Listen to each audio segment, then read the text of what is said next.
Joe Rogan Podcast. Check it out. The Joe Rogan Experience. Train by day, Joe Rogan Podcast by night, all day. Cheers, sir. Yeah, cheers. Salute. So this is for you. Oh, thank you This so is much. Your own. It's got a little JRE label on the back of it. This is your own in the side. This little thing. Oh, yeah. This is a part of a thing we did with Fight for the Forgotten. Yeah. Which is I don't know if you know what that is, but it's a charity that my friend Justin Wren put together. It's they build wells for people in the pygmy population in Uganda and in the Congo as well.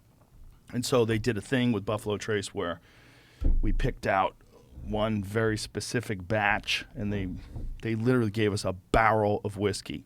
So we have one giant bottle and then a bunch of these bottles to give out to guests. So there you go. Nice. Man, this feels strange. I've got to tell you, in the late 90s, I watched news radio all the time. So, feels weird having a drink with you. It feels weird just being me. So it's weird for people to feel weird to meet me. So that's odd too. So your book is Speaks to My Heart. Did you bring a copy? I did not. You have a book with you? No, I have a book with me. This is a book by my friend Adolph Reed.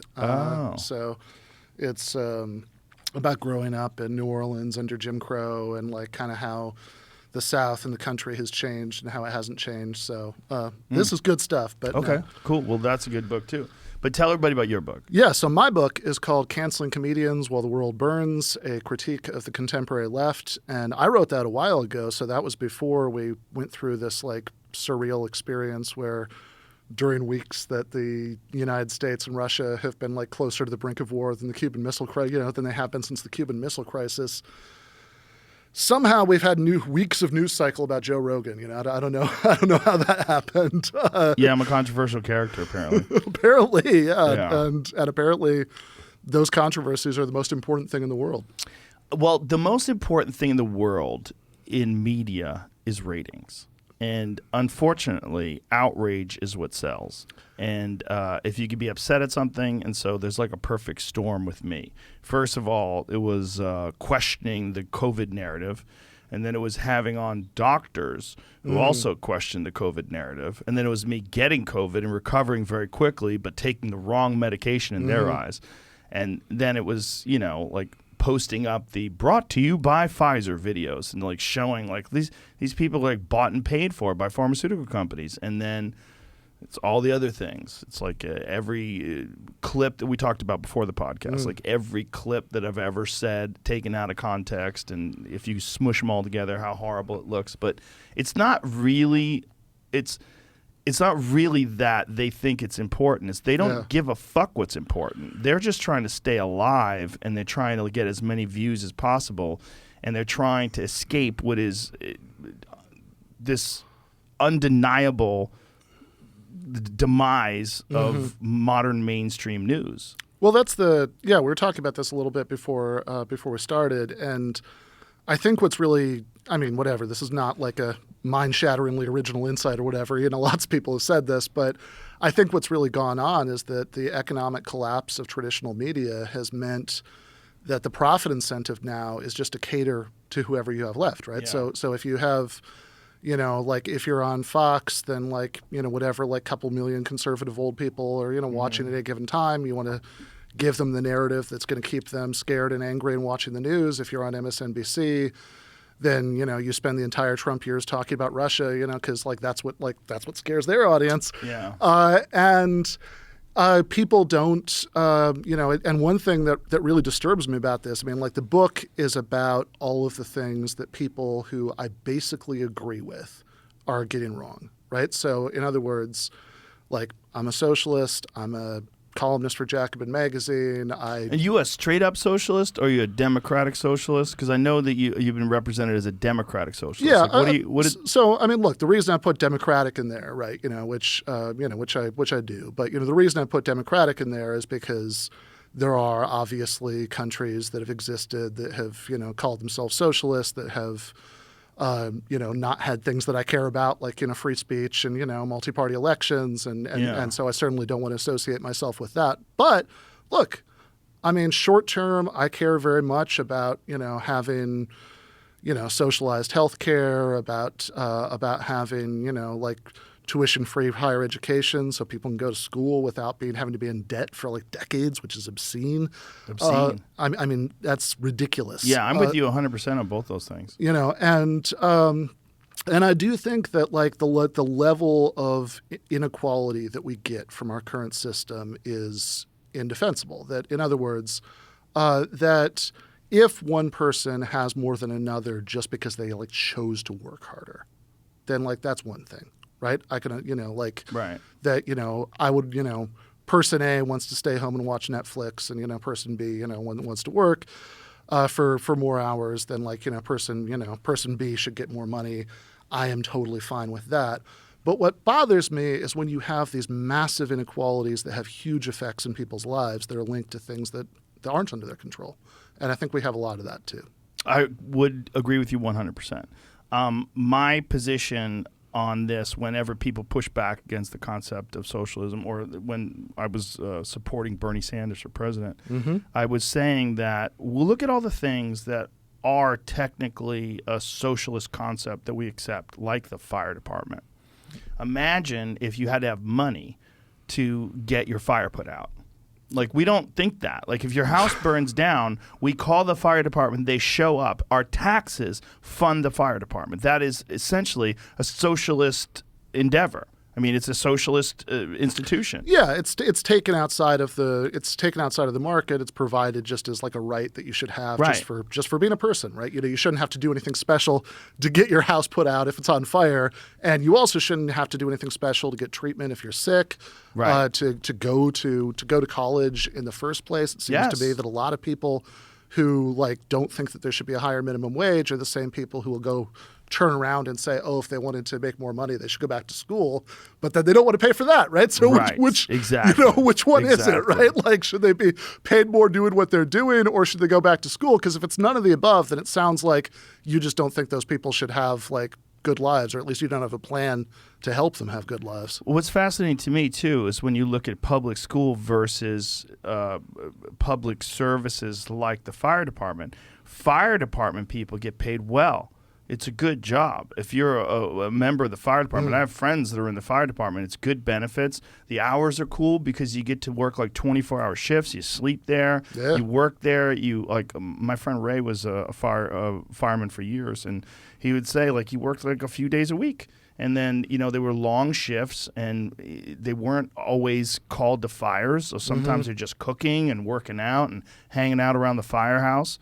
But it's a great job. Right. It's like a job that people look forward to getting. It's difficult to get. How come that's not the same thing with teachers? Like, what kind of a fucking world do we live in where teachers don't get paid well? I mean, I'm not saying fire department people shouldn't be paid well. Of course they should be paid well. They should be paid great. It's a fucking very risky job.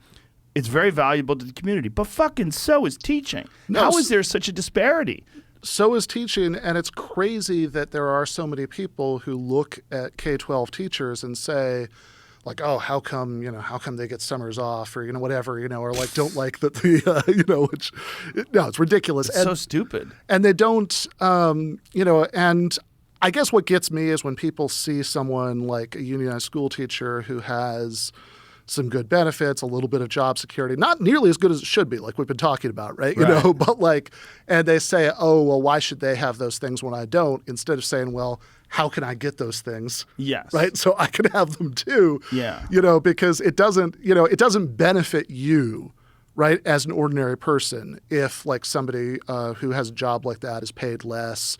In fact, what it does is it's bad for your kids if they go to public schools, because the kinds of things that teachers unions want, like smaller class sizes, are things that are, like the conditions that they teach in are the same conditions that the kids are learning in, right? So I think it actually benefits everybody. Like I think that Finland is supposed to have the best public schools in the world by a lot of metrics, the best school system, in the world. They actually don't really have private schools in Finland. And, It's very strong unions. People are certainly getting a better deal as teachers there than they are here. But so many people think the solution is to privatize things, or That's the solution if there's no other options. I mean, if you're a guy right now and you have a child and you have enough money to put them in a really good school that you have to pay for versus a really shitty school that you get for free, that makes sense. Yeah, I don't blame anybody for making that decision as an individual. I mean, what I would ask... But they shouldn't have to make that decision. Yeah, exactly. I think what we should have are excellent public schools so that everybody can just do that. Imagine. I mean, imagine that that's controversial. Literally, one of the most important things for the future of our society is raising children correctly and educating them. By correctly, meaning giving them the opportunity to grow and pursue their interests and find out where they fit in life, and have enthusiastic, well-paid teachers, not people that feel like they're being taken advantage of and fucked with and just exhausted all the time. Well, it's weird, too, because a lot of the same people who are hostile to that will say when they're talking about corporate CEOs, oh, you can't complain about how much they're paid because they have to be, you have to have that as an incentive, or they're not going to give you their best work if they're not being paid, 500 times more, than people who work there. But it's wait a second. So why doesn't that logic go for teachers or other public employees that if they're paid more, then you're going to get, a better performance out of them? Why is it only CEOs? Well, we have a very distorted set of values when it comes to what's important. And this is, again, not saying that fire department people are not important. They're fucking hugely important. I respect them very much. And I'm glad they get paid well. Yeah. But I mean, they should get, it should be like that with all of what I would think of social services for the community that we would gladly pay for taxes, fixing infrastructures, fixing roads. The problem, I think, with a lot of people is they just don't trust government to handle the money well. They think that you're going to get a lot of bureaucracy. It's going to be bloated. There's going to be a shitload of people that are working. They're not going to resolve it. And it's going to be sort of that same situation when if you donate to charities and then you find out that 90% of the money goes to infrastructure and just some of those shitty charities where so much money goes to the people that are working there that very little of it goes to the actual charity itself. Well, of course, that's the private sector too. But yes, it is. It is with everything. But I guess I would just say one thing about the bureaucracy thing, because I know that that's something that's an easy association in lots of people's minds, right? That more government means more bureaucracy.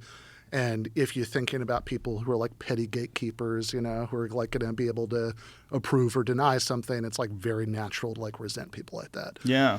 But what I would say is that what situation is actually going to give bureaucrats more power? Is it going to be if you have something like Medicare for All, for example, or just how public schools already work, right? That K through 12, that every kid has to be educated, you don't have to go through a special process. So if it's universal programs, then you don't have what you have with means-tested programs, where there's somebody who's looking over your application and deciding whether or not you qualify, and deciding which hoops you have to jump through. Right. And that really seems to me where bureaucrats are really going to get most of their power. And that's not to say when I'm saying that, I'm not saying that there are no legitimate complaints about any of the agencies that do these things. Of course there are, right? Of course. But what I would ask, though, is what the options are, right? So because if you privatize something, then you're still having decisions be made by decision makers who you don't necessarily might be very distant from you. But the difference is, at least when it's public, then theoretically, right, you can at least elect the people who are overseeing it. Whereas if something is subcontracted out to a private corporation, then that's not even true anymore, right? There's another layer in between you as an ordinary person and control over this institution. I mean, if the federal government does anything bad, then we can theoretically get rid of them. Although I think there are a lot of very undemocratic things about America's political system that make it way harder to do that. I mean, the fact that we've only got 2 political parties that are basically allowed to participate at all, the fact, Like you can go on and we on. could go on and on, right? The money You know? that's involved in getting these people elected. Yeah, the money definitely, right? Exorbitant amounts of money from special interest groups. Yeah, no question, right? So, like, I think we've got like, we've got like a little bit of democracy there, not nearly as much as we should, right? But like, Jeff Bezos isn't up for election by anybody, right? Like he's just there, right? So like, if you have, like if, for example, you didn't have like the public post office, right? It was just like Amazon, taking the, like Amazon trucks and that's it. Mm-hmm. Then now you're talking about an institution that there's no democratic control over, right? There's some like a little bit of indirect control in the case of the post office, which, by the way, I would point out that like when conservatives talk about, bureaucracy and inefficiency and stuff like that, they always bring that up. But like if you actually look at polls, like 90% of Americans like the post office. The post office is amazing. They can get a fucking letter across the country for less than $1. Right. Yeah. Right. How crazy is that? Yeah. You could What write does it cost for a stamp? What's it at now? Yeah, it's like I know it's less than $1. It's been a while since I actually like I think my wife usually like I buys just the stuff email at the stuff. I post don't office, fucking mail but, shit like, anymore. But the fact that you can take a letter from Austin to like rural Alaska for $1 is fucking bonkers. Is ridiculous, and no private company would have the incentive to do that, right? And I think that's like one of the things that Bernie Sanders was talking about the 2 times he ran for president. It's not one of the things that was played up the most is postal banking, which is the idea that you could have like basic banking services offered at the post office, which they actually do have in some Scandinavian countries. And that basic banking service like deposits and withdrawals and stuff like that at the post office? At the post office. Why would you do that? Which is because it's a public institution. It already exists everywhere, right? Their post offices all over the place. So they would sort out money as well as mail? What if the money goes to the wrong places like the mail sometimes goes? I get mail from wrong people sometimes. Well, the mail does sometimes go to the wrong places. I would point out if you look at like FedEx. Or 2 wrong people, I should say. FedEx versus the post office, it's I don't actually think the failure rate, is worse with the USPS. No, we have a problem with UPS here. We get our fucking packages get stolen. Yeah, and they just leave them here, and we're not here, and someone snatched it. Yeah, well, I don't know. That's if the alternative is they put the thing on the sorry. Yeah, put the fucking thing on the door, man. We'll come get it. You got a lazy UPS driver, but you're like at home. I got a great guy, but it's like you're subjected to whoever the fuck it is that's running that route. Unfortunately. No, fair enough, right? But what I would just point out is this: that like right now there are a lot of people who, for one reason or another, they can't get a bank account, right? That they have I mean, the most like extreme case might be like somebody who's like homeless, so they don't have an address. But like even short of that, right? There are people who, for one reason or another, have trouble getting a bank account. So you have all these like parasitical, like cash, check cashing, businesses and stuff like that, that like prey on people like that. And I think having some kind of public alternative would like go a long way to helping with that issue. There are countries that already exist, so I think that like in the short term, like the stuff that makes sense to me is finding ways, where it makes sense. It might not always make sense, right? But finding ways that you can expand what's not just like you have to find some private corporation to do it for you, but that can be within the sort of the public sphere. And then look, I mean, there are things that we'll probably always need private businesses for. I'm under no illusions about that. That if you don't want to have like the way grocery stores were in like the Soviet Union in 1985 or whatever, right? You have to have like there are certain things, price signals and, firm failure, you probably do need to have. But I do think like at the sort of outer edges of what I would like, that it would be good if it was a long-term goal to move towards having it be more of a norm that workers like own like a lot of private businesses, that there are, if you look at like the Mondragon Corporation in Spain, that has like 80,000, worker members, who own that. you have like the equivalent, like an operating agreement, which is like the equivalent of a union contract, but there's no like separate boss to negotiate with.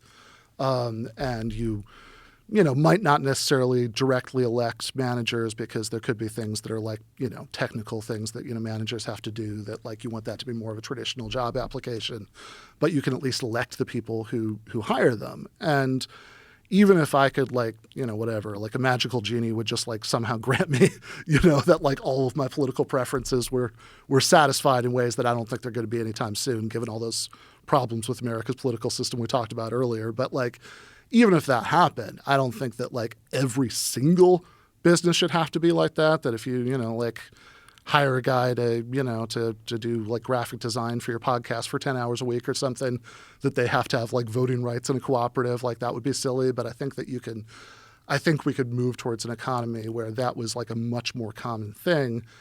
And I think that would be way better off, because the way it is in like the kinds of corporations that dominate the economy right now, where you'll get like Amazon workers who are like sometimes like working at the warehouse, and then they have to have like a second job at night, and their boss literally has enough money off of that to buy his own spaceship, right? That strikes me as a level of inequality that's really hard to justify by the principles that we kind of started with. Well, what do they pay at Amazon? Are they so egregiously underpaid? I don't think that they're egregiously underpaid by the standards of corporate America as a whole. I think it is up to 15 now. I'd have to check the exact numbers, but I think that what I would question is just this though, right? Like, when you're dividing up, right, like the revenues that the whole company is making, then you say, like, there are lots of ways that if you are in a cooperative and people could vote on pay scales, there are lots of things you could do to convince somebody. You mean like employees vote on pay scales? Yeah, like if you have like a worker cooperative, right? Right. Then... Well, the problem with that is a lot more workers than there are Jeff Bezoses. And if they decide to say, like, we should get most of the money. Okay, but what do you think? What do you think Jeff Bezos is doing? Like, what's the now? Yeah. Coke. He's doing coke and he's banging his girlfriend on a yacht. He's living like a guy who's got $183 billion. Going to space. Going to space on a rocket ship that looks like a dick. He's shooting a giant metal dick up into the heavens. He's literally trying to fuck space. Yeah, that's what he's doing. That's what you're supposed to do when you make that kind of money. My fascination with Jeff Bezos is his transformation from nerd to like this like muscle-looking guy. He looks like a jiu-jitsu black belt. He looks like a tank.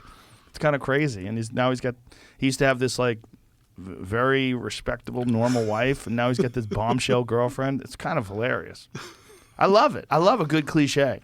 I really do. I love the fact they have to take down a bridge because he made a yacht that is so fucking big. In order for it to get out of the place where they're making it, they have to disassemble a fucking bridge. And he's like, yeah, disassemble the bridge. Like, what the fuck, man? Why do you need a yacht so big they have to... What are you doing? What are you doing? He's just out of control. But that's like... I feel like everyone that gets to that level of wealth seems to go out of control. Yeah, no, it definitely does. It definitely does seem that way, right? And then their kids, in many cases, start out of control because they grew up their entire lives like having this like level of wealth that makes it easy to get anybody to do whatever you want them to do. That's part of the problem. The other part of the problem is there's no time to be with the kids. Right. So when you're working and you're the CEO of Amazon, I mean, the fucking hours that guy was putting in is probably insane. He's probably working, when he was working, he's not the CEO anymore, but he's probably working 16 hours a day. How the fuck can you instill some sort of sense of normalcy in your children when you're never home? Right. It's not really possible. So then you compensate with gifts and... Yeah, now he's too busy, snorting coke and, going into space and all that stuff. And banging his bombshell girlfriend. Woo! Yeah, I feel what you're saying. Do you think that?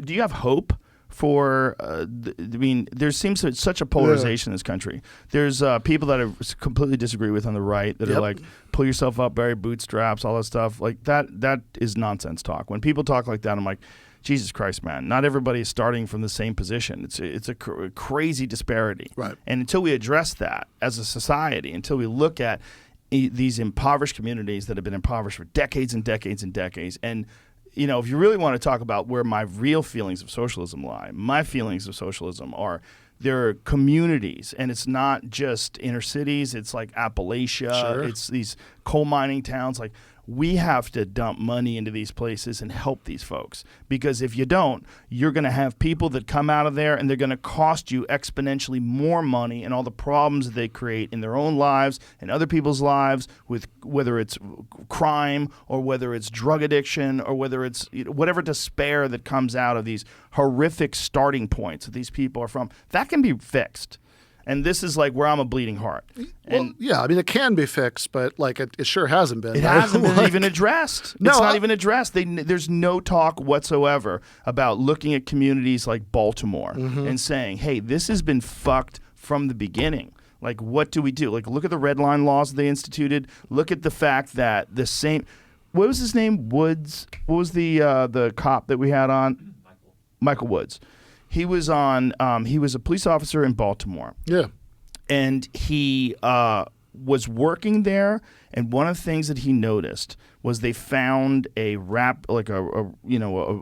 arrest sheet from like the 1970s, and it showed all of the same exact crimes that they're dealing with in the current time, all in the same areas, and they were all happening the same thing was going on, all the different arrests for violence and drugs and all this different stuff. And he was like, Jesus Christ, this is not like, and he felt this feeling like, I'm in a system that's broken. Like, you're not going to fix this. Like, you're just going to keep arresting people, and you keep having this, the systemic inequality in this area that's just been fucked for decades. Yeah, no, absolutely. I mean, I think that because by the time you're dealing with that on that level, you're treating symptoms. It's already, the problem has already happened.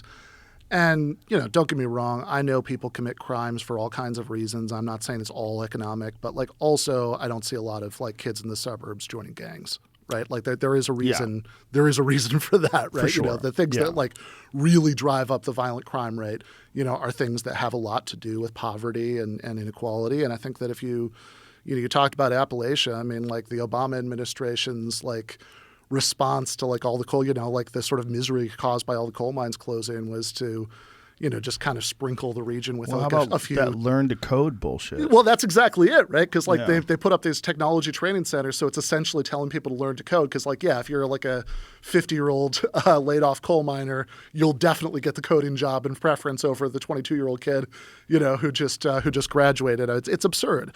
And then like Trump came in and he said he was going to bring the jobs back, and there are fewer jobs there than ever, right? I mean, I don't think any of these people are serious about helping working class people either in places like Baltimore or in places like Appalachia, because I think the Democrats, increasingly the kind of liberalism that's dominant in the Democratic Party right now, I think isn't really about that. I think that what it's really about is trying to have like a more diverse ruling class. Like, I know that sounds like an oversimplification, but I really think a lot of it's just about that, right? That like what they like, to the extent they're concerned with social justice, what they're concerned about is disparity. That you have more black people than white people who are living in poverty and going through a criminal justice system and all of this stuff, and that's absolutely true, right? That is completely a result of the fact that up until the 1960s we literally lived in an apartheid country. That in much of the United States, we had Jim Crow laws, on the books, and I think the horrible racial history of the United States is the reason for that. But what's the goal, right? Is what you count as justice having like exactly demographically correct proportions of every group living in poverty and like all of that stuff? Like it's ridiculous. I was just going to say, like, the Republicans are even worse, right? I mean, like, Republicans, when they claim that they're like big populists now, it's like, well, what do you actually want to do? Do you want Medicare for all? Do you want, like, they don't support any of that stuff. Well, it's also their positions are weaponized, and there's so much polarization. I think it's very unhealthy to have two positions, a red position and a blue position, because people are so malleable. They're so easily manipulated, and they want to be a part of a tribe. Right. And they'll just subscribe to these ideas, and then they take comfort in the fact there's other people that agree with them, so they get in these Facebook groups, and they They just talk about stuff that everyone else in their little echo chamber agrees with, and they feel like the whole world should bend to their will. And it's just it's a bizarre time. Absolutely. We what we were talking about earlier about the fact that the collapse of traditional media means that everybody gets to curate, their own little media diet, right? That's a problem too, right? It's so easy now to just expose yourself to absolutely nothing all the time except people who agree with you, because if there are only a couple million people watching one of the traditional networks at any given night, then what's their profit incentive? Their profit incentive is to relentlessly pander to whatever audience they have left. So if you're Fox, you scare old conservatives and whatever, the MSNBC has their own version like we were talking about. But I think that this is why I try to go out and do debates all the time, because some people, and this is one of the things I talk about in the book, right? Some people on the left don't like that, right? They say that if you're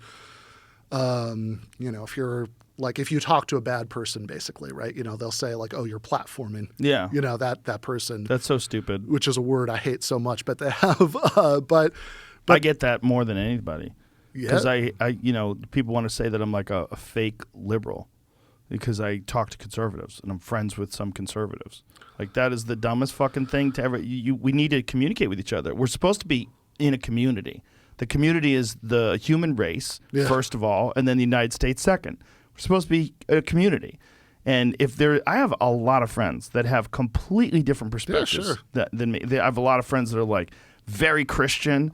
I have friends that are very Muslim. I have friends that have no religious affiliation whatsoever. Sure. I have friends that are right wing and left wing, and I don't mind all those things. As long as you're not a suppressive person, you're not suppressing people that have an opposite position or an opposite perspective. Why not? What are we doing here? Aren't we just talking to each other? Shouldn't we communicate with people but when I have people on, I'll get all this pushback, or someone like Ben Shapiro. Ben Shapiro's a lovely guy. Meet him, get to know him. He's very nice. I don't agree with him a lot. Yeah. A lot on a lot of stuff. Yeah, look, if but I love the guy. Sure. Look, if Ben Shapiro ever wanted to come on my show and argue with me, I would 100% do that. I bet he'd do it. Okay, well, But he talks really fast. You got to be careful because it's hard to keep up with him. It's his fucking brain is on a different RPM. Whenever I talk to him, I try to slow things down. Slow down, youngster. That's awesome. But he's very enthusiastic. Yeah, I don't agree with him on a lot of things, particularly on gay issues. He thinks that gay folks should just not do it. Which is ridiculous. It's the strangest position. I just don't understand that position. So if you're gay, you have a moral obligation to just be celibate for your entire life? No, you're supposed to actually engage in heterosexual sex. Yeah. Okay. What's amazing is that this is where it falls apart, right? Because this is all based on ancient writing. Yeah. Because God said this? Who said God said this? Who are these fucking people? And what else did they say God said? Did they say anything about zombies? Did they say anything about people coming back from the dead? What did God say? How much did they say that doesn't make sense? Did they say anything about parting oceans? And did anybody lead someone to a place and part a sea? Because that doesn't seem real. Maybe someone was lying. Yeah, right. That's yeah. Anybody who knows gay people, right? I have gay friends that are you could never tell they're gay because they don't, they just seem like a man. And then I have gay friends who are oh, no straight guy acts like that. Yeah, they're gay from space, right? It's super gay. Yeah. When you meet a super gay person, that first of all, they enjoy behaving that way. That is how they like to talk. That's how they like. Justin Martindale's a great example. My friend Justin, he's gay as fuck, but he's hilarious. He's hilarious with it. He's a joyful gay person. You wouldn't get confused when you're around him. You wouldn't say, "What do you think this guy is?" That guy's gay. But that's how he is, man. This idea that's that how this he is, and he's supposed to make a choice to have sex with women. Fuck off. And that sounds like a good deal for the woman too. Jesus. Poor woman. He's closing his eyes, thinking about beards and shit. It's so dumb. Yeah, and I think, and also, we could talk too about okay, so there's the part in the Red Sea stuff. There's also the like slavery in the Bible, right? Like that's God, like a ton of it. And then treating women as second-class citizens, condoning slavery. There's a lot of murder in the Bible for disrespecting people. Like, how about that the one guy when the kids called him bald and they sent the fucking bears to kill all the kids? The kids, they killed the bear. The bears they called killed him the old kids bald because they head. called him a bald guy. Like, what the fuck? Coming from a bald person, let me tell you something. That's an overreach. That's ridiculous. But it's this idea that you don't think if like some kids teased you about that, they would deserve the death penalty? no. Listen, I think there's some things that are fascinating about religious traditions that I think they can act as a scaffolding for moral behavior. And some of the kindest, nicest people I know are Christians. Mm-hmm. And I think that there's something about that sort of structure, that religious structure. When I was younger, I was much more of what you would say like a traditional agnostic or atheist. Like I thought it was dumb. I thought the religion was dumb. I don't think it's dumb anymore. And I think it's greatly beneficial to some people. And I think it does give them a structure. And Jordan Peterson said something that really made a lot of sense to me. He said, it's not whether or not I believe in God. He goes, but if you live your life like God exists, you will have a higher quality of life. And it's that if you live your life like you are a part of this enormous community of loving beings that are all connected to this higher power, and that you have this like moral obligation to be a good person, and that there's great value and benefit in that, and then there's a spiritual path to take of a righteous person who's really trying to do good in this world. And I think for a lot of people, religion can act as a scaffolding to sort of substantiate and enforce those kind of positive traits and positive paths of life. And I think there's great benefit in that. I think there's great good in that. Yeah, I mean, look, I'm an atheist, but but I have tremendous respect for Christians who get what you just described out of it. I have to say there are Christians who get very different things out of it, right? That they want to ban abortion and make gay people go back in the closet and all that stuff, But look, I mean, I think like Cornel West, I think that's a Christian I have immense respect for. Have you ever met him? No, I have. He was on so I used to do a segment on the Michael Brooks show, and I think he was on that at least once. I maybe missed a couple that guy. times. Yeah, he was great. Yeah, he was. He was one of my closest friends for the last couple of years before he passed. He was a funny dude too, man. He was funny. He was a very funny guy. What he would do, like good impressions. The Nation of Islam Obama, and He was just a really thoughtful, interesting guy who knew a shitload about politics and about socialism. And he was a really good guy to sort of defend these positions of democratic socialism too. Because he didn't seem like a bad person, even in critiquing other people that disagreed with him. I felt like he did it for the most part pretty reasonably. Yeah, well, I think that one thing that he really got, and I actually think he helped me to get, since in the year since I met him, is that,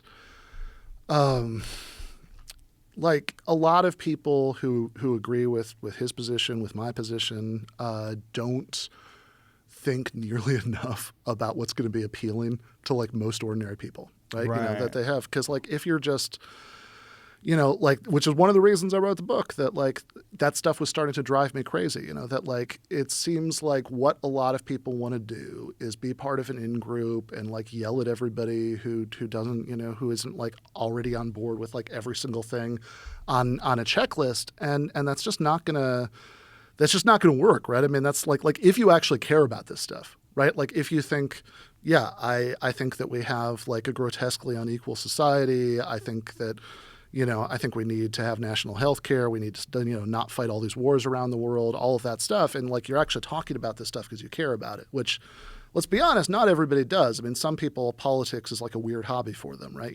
But like if you really care about that stuff, then you want to present that in a way that's going to appeal to ordinary people who haven't read everything that you've read, who aren't like necessarily don't have all the same like subculture, sensibilities that you have. So like, I mean, it drives me crazy when I see people who want all the things that, all the things that I want, who are, instead of trying to, find ways that they can explain this to people who might agree with them on some things, disagree with them on some things. Like a lot of people, most people aren't centrists in the way that the media means when they say centrist, right? Which is the, whatever, socially liberal, fiscally conservative, all that stuff, right? Like most people, I think, just have weird combinations of views, right? Which is because, if you spend all of your time thinking about politics and tweeting about politics and all of that stuff, you're kind of an unusual person. Most people don't do that. They have other things that they have to do. So they might have political reactions to things. They have political impulses, but they haven't necessarily thought through every single thing, They probably don't have the time. Yeah, of course they If don't you have want the to get time. involved deeply into the weeds in politics, it's tremendous amount of hours for years and years and years just to get a base understanding of what's going on. Yeah. That's why it's so impressive when you talk to someone who really does know a lot about politics. Whenever I talk to my friend Kyle Kalinske, whenever I talk to him about politics, that motherfucker knows a lot. So when we had the End of the World podcast, when it was the election this past year, when we brought him, I brought him on, you're the voice of reason. You actually understand what's going on here. And he called it every step of the way. See, all these people that had these conspiracy theories about Trump, the mail-in votes, he explained. He's the mail-in votes are going to be majority Democrat votes. Yeah. And he goes, so if you look at Trump getting way ahead in places like Pennsylvania and a couple of these other states, he's this is what's going on. There's a lot of the Republican folks are going to show up and they're going to vote in person. Mm-hmm. And then the mail-in is going to be overwhelmingly Democratic. Yep. And then he's probably going to lose a lot of numbers overnight. And they're we went to bed and he was ahead. But then he's Kyle Kalinske explained it all on the podcast, clearly called it. And that's because that's a guy who's been really studying politics at a very comprehensive level for a long time, and he can give you the real information about it. Yeah, and most people, like you said, they don't have the time. I mean, especially when you're in an increasingly precarious economy where lots of people might have a couple of jobs and drive an Uber on the side, just because they're trying to. How the fuck do you have time? Yeah, unless you're just listening to podcasts all the time, and really educational podcasts on politics, And even then, you're going to get a cursory sort of understanding of it. Yeah, absolutely. So, I mean, I think that what you should really be when you approach people to try to convince them of the things that are important to you, you shouldn't start from a place of do you have all the right, do you have all the right positions, right, on, all of this stuff, because. By definition, look, if everybody agreed with me about all this stuff, we'd be living in a very different country right now, right? So I think that you need to assume the real question, is does somebody have values that are just totally incompatible with mine, or do they just have economic interests that are going to lead them to they're never going to agree with me, right? Like Jeff Bezos and I are never going to agree on what tax rates should be for obvious reasons, right? I would like you to talk to him though. I think that'd be an interesting conversation. I've never heard him discuss money in terms of wealth and taxes and things like that. I wonder what his position is on that. I feel like there's a system that's in place that you would almost be negligent if you didn't take advantage of it. You know, if you're a guy who's making a lot of money and this is how you could pay X amount of taxes, and this is these are your deductions, and this is the law. You follow the law to a T, and then the rest of it you can give out charitably if you choose to. But I wonder what his position is on all that stuff. When you've got that kind of money. Yeah, I mean, I think that my suspicion is that it starts to look very different, right? Once you get all that cash, right? Right. You're gonna, you're gonna feel very. It's really hard to convince somebody that who's benefiting that much from the way things are now. Did you see the image of him at the New Year's party with his girlfriend? No. Jamie, help me out. This is so important because someone needs to superimpose this with an image of Jeff Bezos from 1989. like what he looked like when he started Amazon versus what he looks like now. I mean, when did he start Amazon? Must have been the 90s, right? Because it was an online book thing. Yeah. And he was like this kind of nerdy guy. Now look at him and look at his girlfriend. I mean, this is amazing.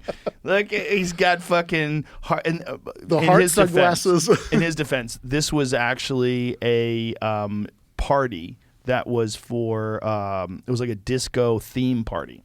So you're supposed to dress like this. So everybody dressed like that. They all dressed silly. It was just it was a fun party. So he had these glasses that were like heart-shaped lenses, and he's got this bombshell girlfriend who's leaning on him. I love it. I love excess. I love when people are preposterous.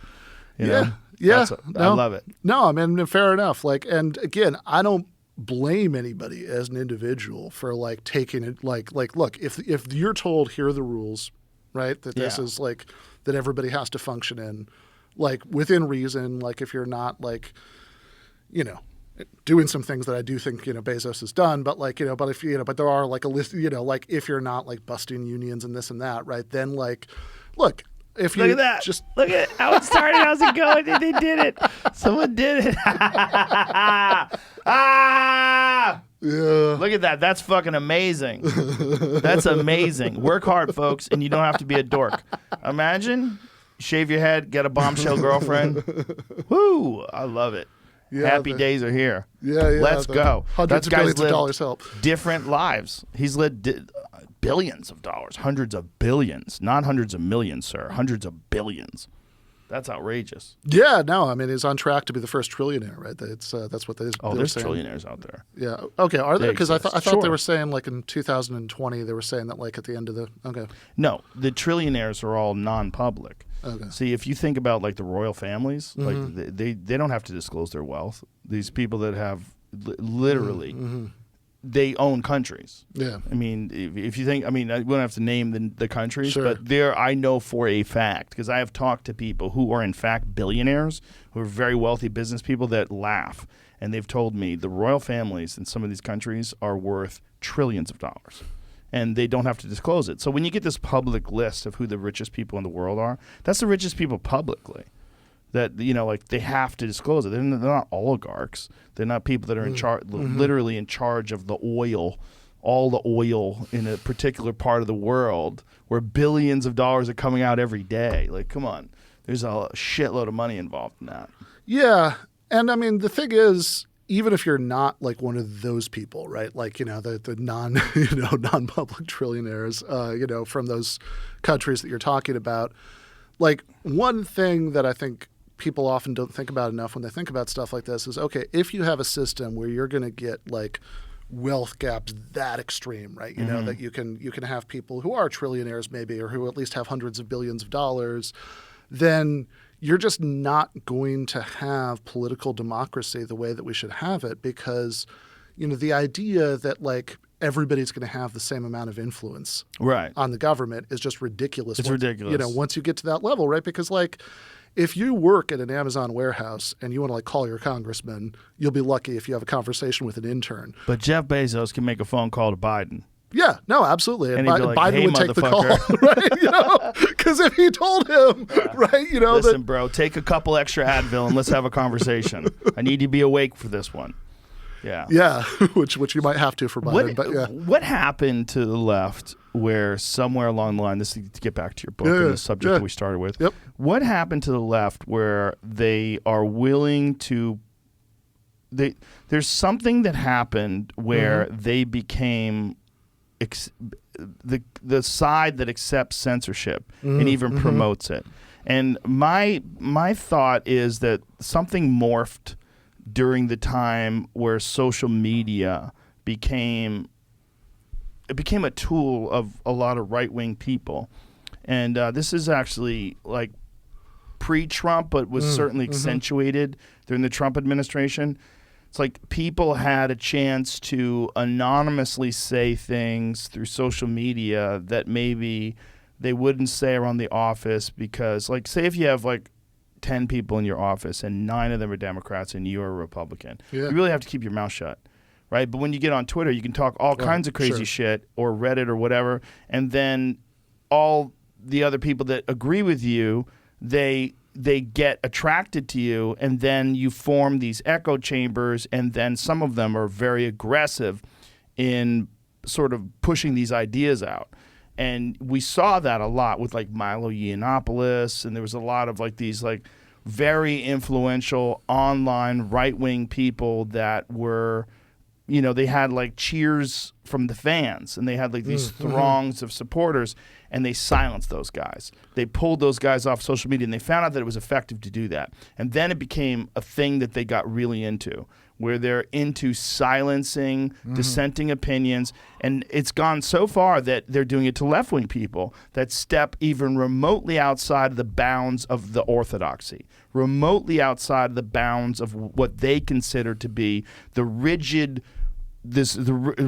maintaining of this ideology. And they step outside of that, they silence people. And they're pulling videos down left and right off of Instagram and TikTok and Twitter in some ways. Twitter's like less censorship oriented, even though people think of Twitter as being like a very censored place. It's one of the more lenient online platforms. But what the fuck happened?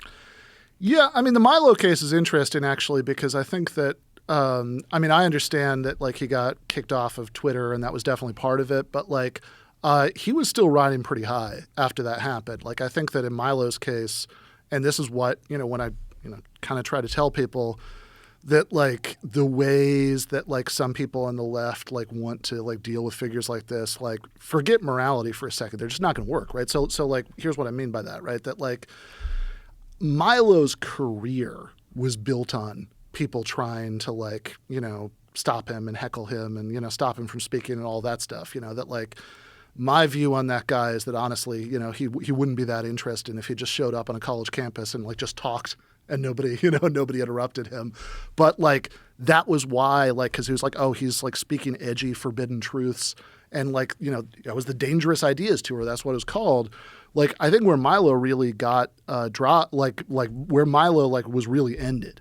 Right. And I'm not saying there aren't other cases that are more like what you're talking about, but it seems to me that where Milo was really ended was when the right dropped him after the age of consent stuff. Like he was going to speak at CPAC and they canceled that. His book deal, you know, got dropped.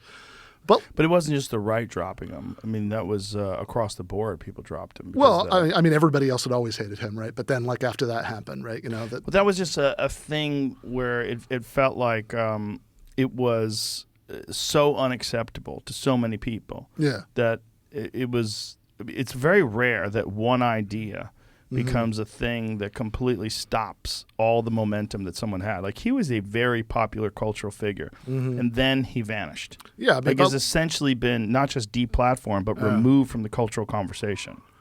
Yeah, I mean, like a week before that happened, he was on Bill Maher, right? You know, that's so. No, isn't that wild? Yeah, and Bill Maher was praising him and comparing him to Christopher Hitchens. Yeah, which I wild. Do not think Milo Yiannopoulos deserves. But yeah, look, I think that.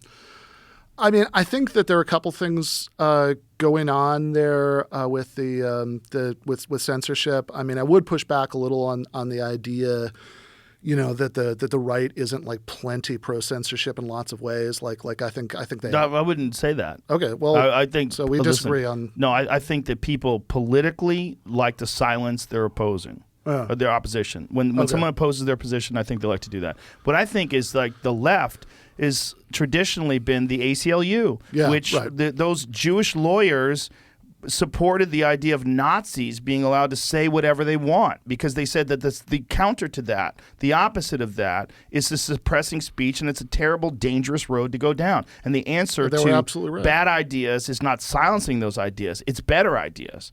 That's my position, and that's an old school liberal position, but that doesn't exist that much in the left wing of today. Yeah, I mean, that's 100% my position. I think that, and I think that it's really dangerous that a lot of people, like, even though most of the stuff you're talking about is driven more by like mainstream liberals, that like it's not like, you know, whatever, you know, people running like these insanely profitable social media companies, right? It's not like they want all the stuff I want, right? You know, but I see way too many people on the left going along with it, and I think it's super short-sighted, right? Because like, how did it happen though?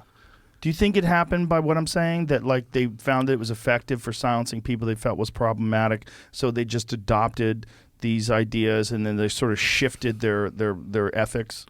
I think there's some of that. I think that a lot of it is that a lot of people feel powerless to change the world in any way that actually matters, and so they end up getting sucked into these like culture war distractions about who said what in 1995 that we can like get mad at them about, and whatever, like just whatever like weird nonsense people are arguing about this week, right? The green M&M, and that like some of this stuff is part of that, right? That like they have that like if you can't actually change the world, like create a more equal society or whatever, you can at least get somebody fired. You can at least get somebody kicked off, and then you felt like you've won something. And I think that's, again, I think it's incredibly dangerous because like people who want, for example, Spotify to kick you off, there's a move on, petition, for them to do that. That like what I always want to say is even though, and the thing that really gets me about the calls for censorship is, okay, I think there are principled reasons that, free speech is important and we should have like open debates about controversial ideas. I think there are ways that we have a better society if we do that. But also, I think it's crazy that anybody who basically agrees with me about politics would support increased corporate censorship, right? Because if you have like some like social media company, right, that's going to be owned, like they're going to have, some CEO who's partying like Bezos in that picture, are they, whose side are they going to take when there are future things where people say that something is misinformation? Right, exactly. Exactly. And by what definition is it misinformation? Because the problem is that every political argument is to some extent an argument about facts, right? Like that, like in 2002, even though my position was, as like a college, like anti-war activist, was that even if Saddam Hussein did have weapons of mass destruction, it'd still be against the war because, I think the rationale still wouldn't have made sense to me. But like that was like part of what people were arguing about was whether there was weapons of mass destruction in Iraq. And look, if you had social media companies in 2002 in the way that you do now, and they had misinformation policies, who would be more likely to get bounced for misinformation? People who agreed with the government, agreed with the New York Times, said there were WMDs, or people who thought that like Bush administration officials were conspiring to lie to the public. Right. And I think that who's going to like, if there's something that comes out tomorrow about like some horrible labor practice at Amazon, who are these companies more likely to side with, right? People who say, yeah, they did this thing, right? Or the company saying, no, it's a lie, it's misinformation. And I think the issue with free speech is always who gets to decide. Right. Like, and I think this is the same reason. I mean, look, this is the same reason I don't like, I don't like the CRT laws either, right? Because I don't like the idea that there are going to be people who are second guessing, what happened in some classroom to say like, was this too close to like, to one of these ideas that we don't like, right? Did you talk to your students about something that like flew a little bit too close to the sun of CRT? And that makes me by CRT, you're talking about critical race theory. Sorry, critical race theory.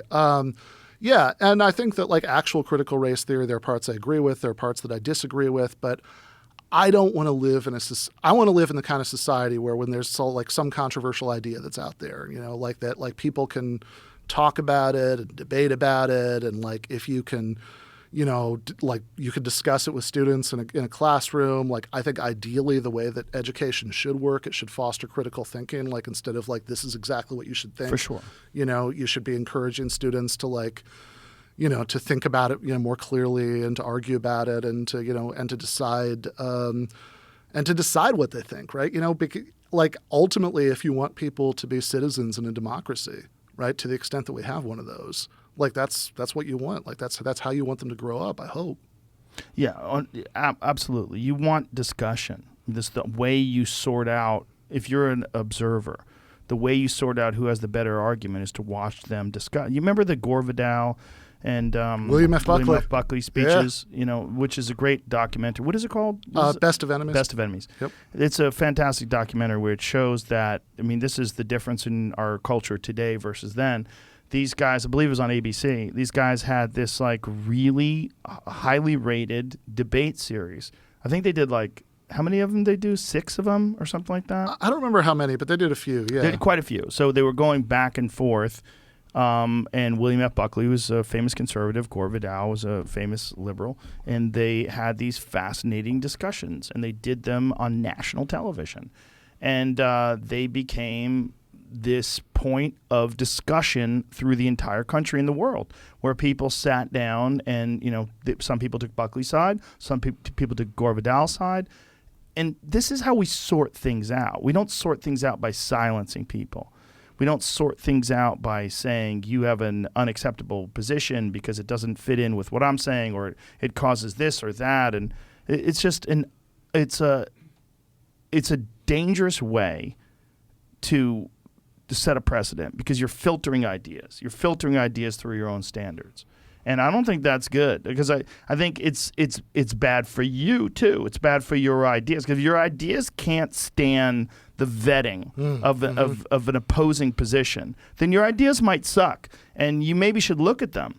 So maybe you're lazy and you don't want to go through the hassle of debate or of like serious discourse. But if your ideas can't handle that kind of a discussion, you probably shouldn't have them. You shouldn't adopt them. You shouldn't be holding on to them.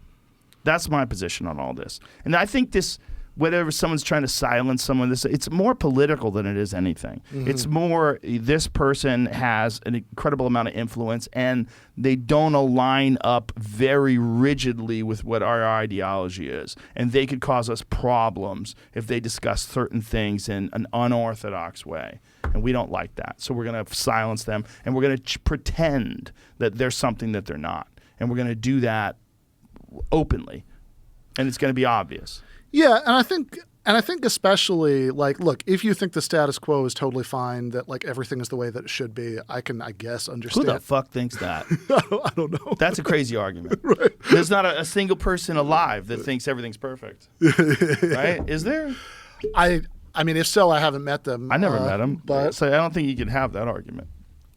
Yeah, so I mean, if you think that there are things that are really seriously wrong with the society that you live in right now, have discussions. Then you, like, the last thing that you want to do is to make it harder to get your ideas out there, so so people can talk about them, people can hear about them, right? Like I think that if you want to have, like, in my case, you think that like we have way too much economic inequality, I think it's particularly crazy to support like more corporate censorship. Yeah. Because again, who do you think is going to get censored, right? Like if it's I mean, if there's some Starbucks worker who's like, got fired when they're trying to organize a union, and Starbucks says that no, they weren't really fired for that. It was really, because they, whatever. They showed up late. They showed up late. I mean, okay, so somebody's lying. Right.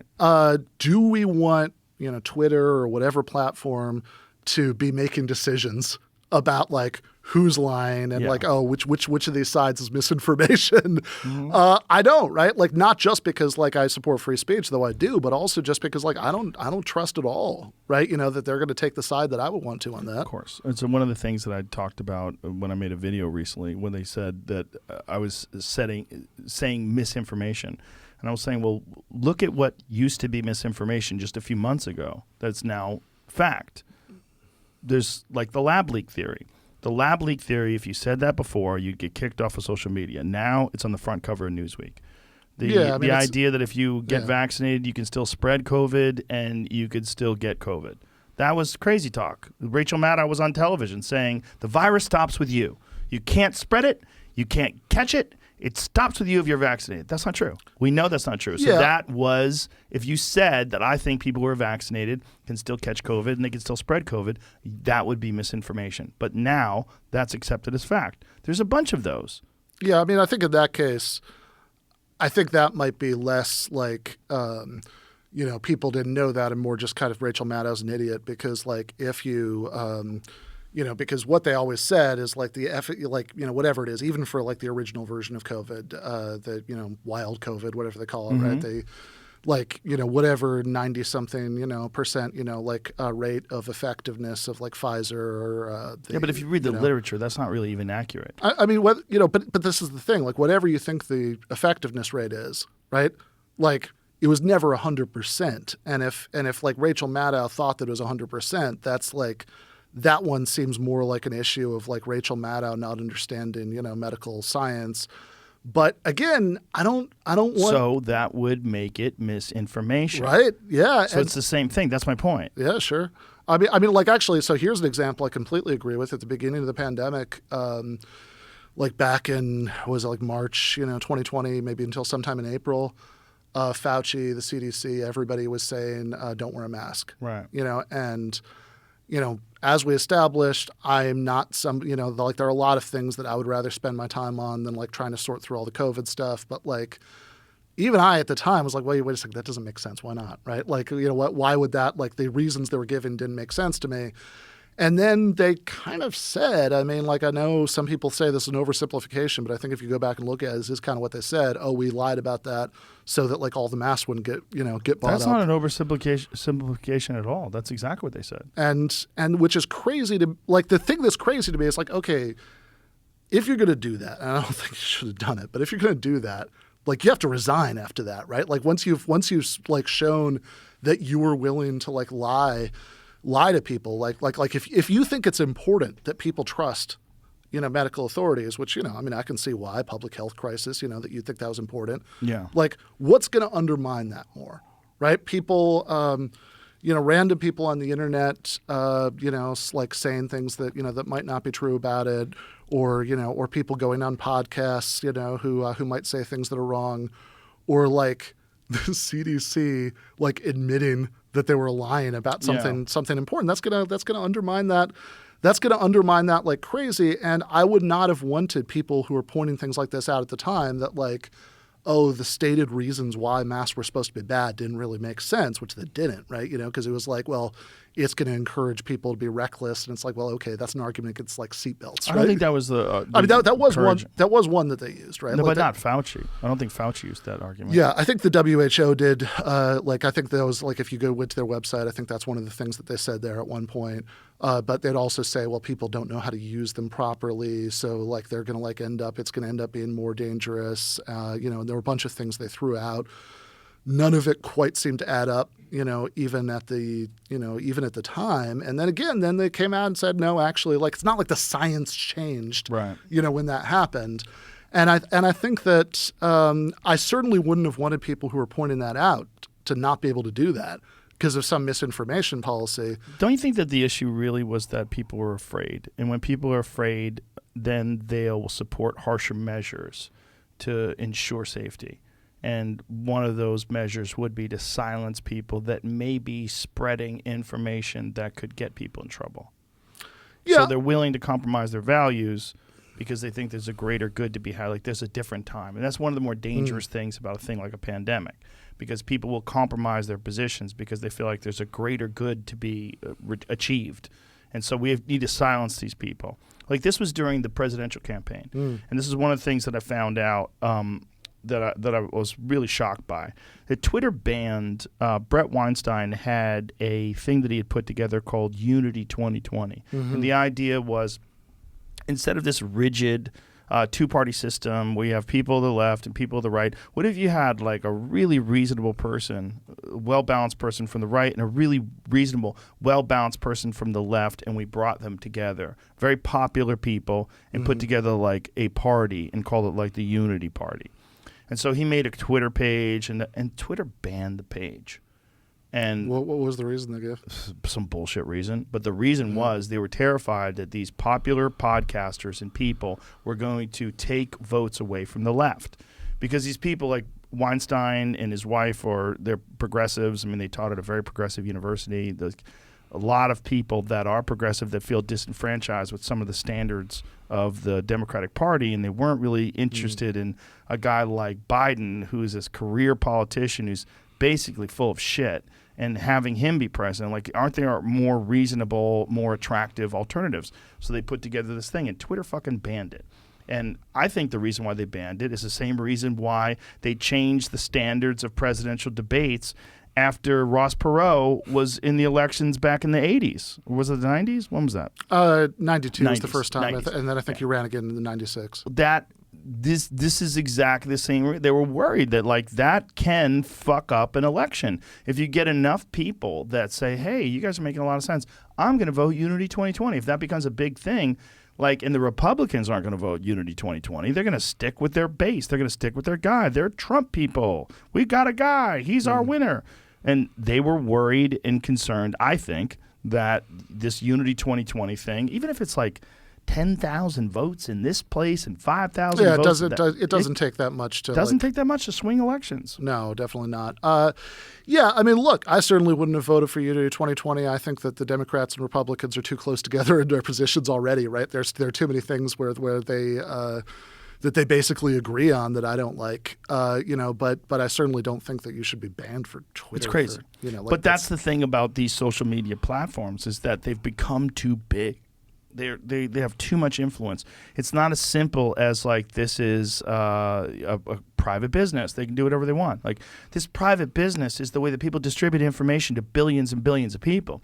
The idea that Facebook is just a private business is bananas because it literally influences worldwide elections and it comes standard on your phone in many countries. It is the internet to a lot of people in other countries. The idea that that's just a private company is crazy. Well, the thing that's particularly crazy to me is like, look, I understand like a conservative or libertarian, who'd say that, they're a private business, they could do whatever they want, because that's what they would say about everything, right? That like private businesses should be able to do what they want, and like, and obviously, I'm a socialist. I really disagree with that, right? But like what's crazy to me is when people who are on the left who want there to be more, lots of restrictions that I agree with, right? On private businesses, then turn around and say, oh, this isn't really a free speech issue because it's like a private business. It's like, right. Well, wait a second, guys. Because it supports their desires. Which one is it, right? I mean, because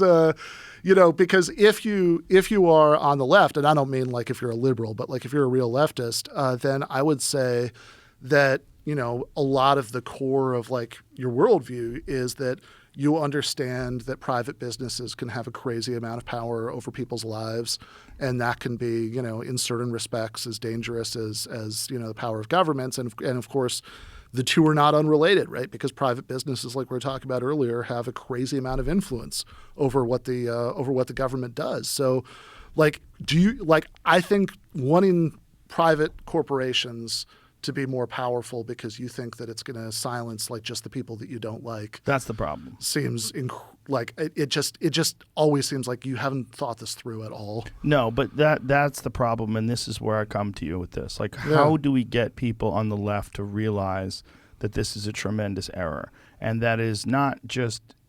I understand that they think that short term this is beneficial because they can silence people they disagree with, but to understand that it sounds a little grand, but for the human race, this is a terrible thing to have.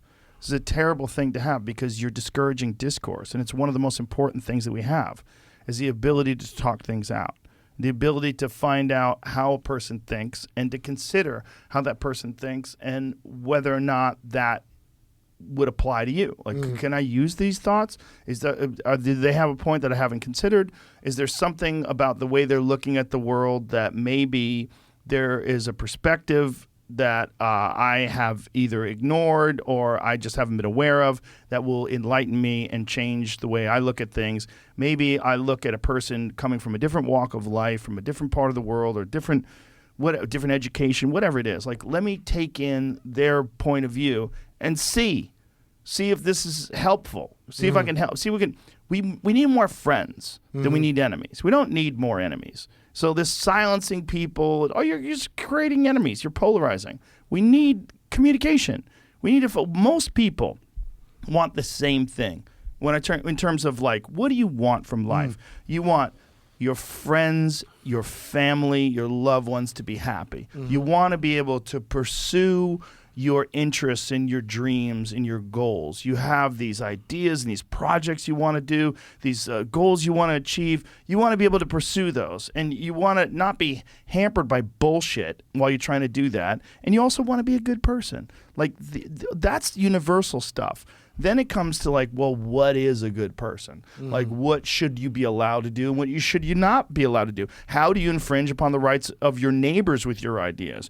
Do you support the community with your ideas? Is it beneficial to people? And these are all where things get weird, and then we get ideologically driven into a left or a right category. And I believe that many people that are either on the left or on the right are just looking for a gang. They're just looking for a gang to be in. And they find it, and they just adopt their positions, and they adopt this predetermined pattern of thinking and this ideology that they subscribe to because other people on the left do it or other people on the right do it. And when you do it, those people on the right are like, yeah, good for you. Good for you, Ben. You're thinking the right way now. You're on our side. And there's like, for human beings, there's a great feeling of camaraderie that comes with that. You're part of a tribe. It's very attractive. And that's a problem. Yeah, and I think it's also a problem when, like, how are the tribes being divided up, and is it in a way that's going to actually advance the things that you want, right? Like, because if it's really about, like, different regions of the country or, like, you know, for the diminishing number of people who still watch cable news, you know, which cable news channel, you know, you watch, and, you know, basically it's like, you know, red team versus blue team culture war stuff, right? Then I guess the question is, are you ever going to get the kinds of systemic changes that would really help people to do a lot of the things you just talked about, right? Like have like, you know, be able to, you know, for example, like lots of people can't spend very much time with their families, you know, because they have to work all the time. You know, lots of people can't do the things they want to do in their life because, you know, they can't go to school, you know, because, you know, like higher education, because, you know, they can't, you know, they can afford it, or they don't want to be like saddled with decades, you know, of debt about it. And so the question is like, how are you going to achieve those things? And if there's somebody standing in the way, who is it actually, right?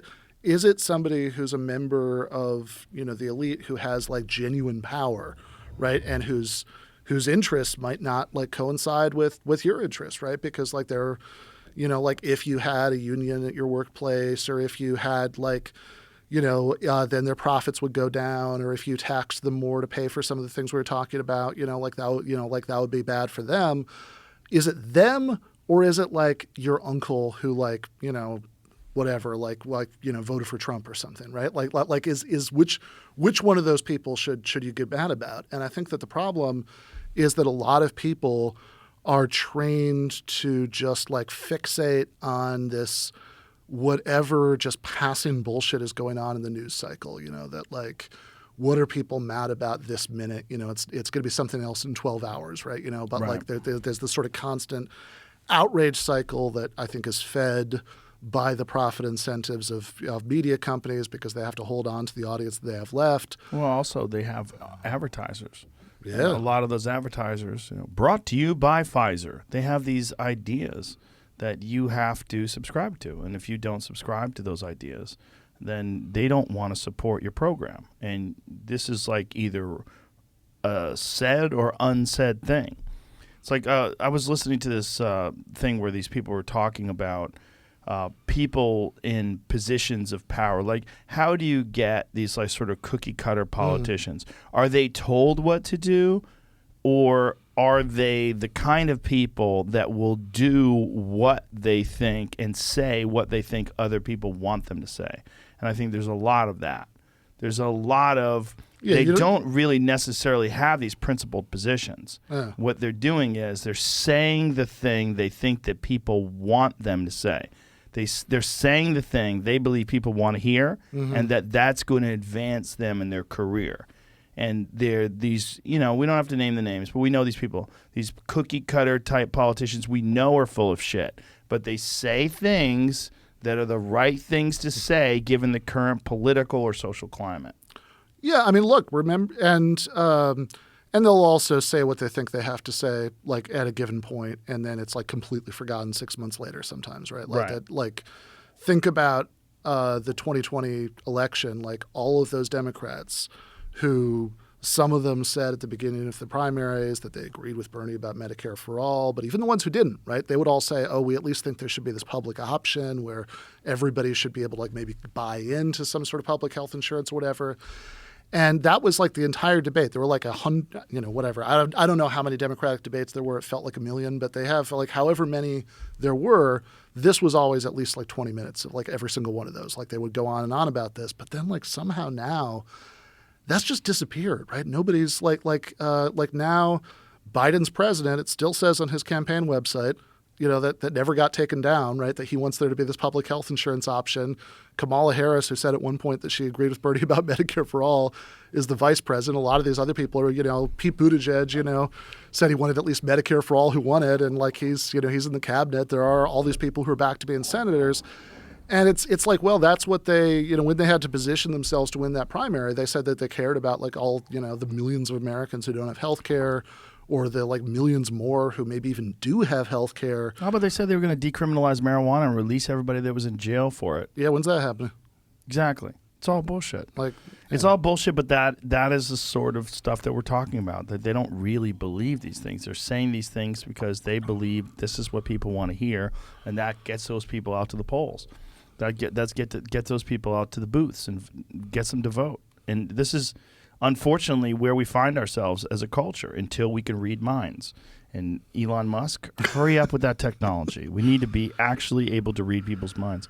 So yeah, I don't know that I want Elon to be able to read my mind. You're going to read his mind too, though, and you're going to see, oh my God.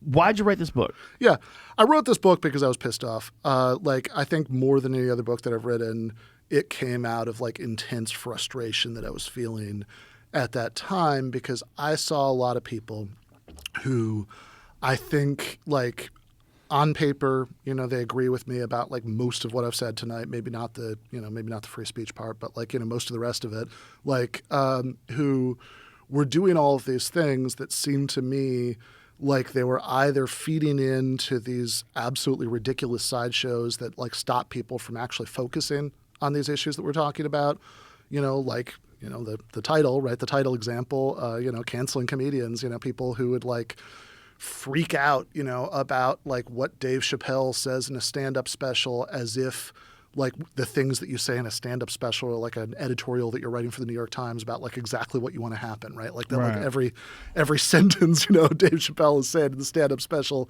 is literally what he thinks. And I think that, like, one, to anybody you're trying to appeal to like actually build some kind of like political program to actually accomplish any of the stuff I've talked about, like, what does that make you look like? That makes you look like an overgrown hall monitor, right? Nobody is going to want to follow that person anywhere, nor should they, right? Like that because that's just incredibly damaging and unappealing. And I wanted, like, I mean, it's funny because I think that like when I sort of use that as the example in the title, right? Like I was kind of trying to come up with like the most ridiculous example that I could come up with, right? Like, that like people would be like, in terms of like ridiculous priorities or sort of people being like weird moralistic scolds, like, what would be the biggest example? Not getting mad at like corporate CEOs who bust unions, not getting mad at like, politicians who commit war crimes, but, like maybe you get mad at those people too, but like somehow, my friend, I disagree with him about a lot of things, but he is my friend, Dave Smith. Heard him talk about the outrage budget. Right? How dare you disagree with Dave Smith about anything? Well, I'm pretty sure that he disagrees with a whole lot of ththings you agreed with that I said earlier. But no, Dave's awesome. I'm just joking. Yeah. But no, I mean, like, but I think he is a good guy, and he's, I mean, I've been on his show several times, and he has well thought out perspectives. Yeah, he has. You may agree or may not agree, but you can see where he's coming from. Yeah, I can see where he's coming from, and the other thing that I really respect about him is that I think that like a lot of libertarians, like even though they'll like agree on paper, like that, like with we shouldn't be fighting, we shouldn't be fighting these wars, we should like there shouldn't be all these people in prison or whatever. It seems like in practice, what really gets them excited is like tax cuts, right? And I think that, and I think Dave is genuinely not like that. I think that he actually devotes way, as far as I've ever been able to see, he actually devotes way less time to stuff like that than to like the United States backing this genocidal Saudi war in Yemen. That's the big thing with Dave. It's interventionist foreign policy and the corporate backing of these horrible regime change wars. That's the thing that he hates more than anything. Yeah. And the actual cost of human lives and suffering. You know, he's a deeply compassionate person. He really firmly opposes these things, and he wants to talk about them whenever he can. And it's one of those things where, I mean, he talked on my podcast about how that got him kind of booted off of those political talk shows on cable. Yeah, because nobody wants to hear about dead kids in Yemen. Like exactly. what they want to hear about exactly. is like whatever culture war thing people are Right. screaming about each other. You know, Whether that UPenn swimmer should be able to compete with women. yeah. Which one? By the way, I love. The thing that I love most about that example is whatever you think about it, right? Like, and I mean, look, if I had to like actually think about it, I'd probably say, yeah, whatever, let them, I don't care, right? But like whatever you think about it, like the idea that everybody's going to get this excited about something that happens in an Ivy League swim meet, right? Like that they It's very odd. Like it's like Yeah. really that's what you care about, like rich kids like swimming, like that's not really what I care about, right? Like it's not what I want people to care about. So I mean, It's a lightning rod for this discussion of like what is a woman. Yeah. And this is a new part of the ideology. This is a new discussion. Like what makes a woman? Is it biology or is it how you identify? Is how you feel?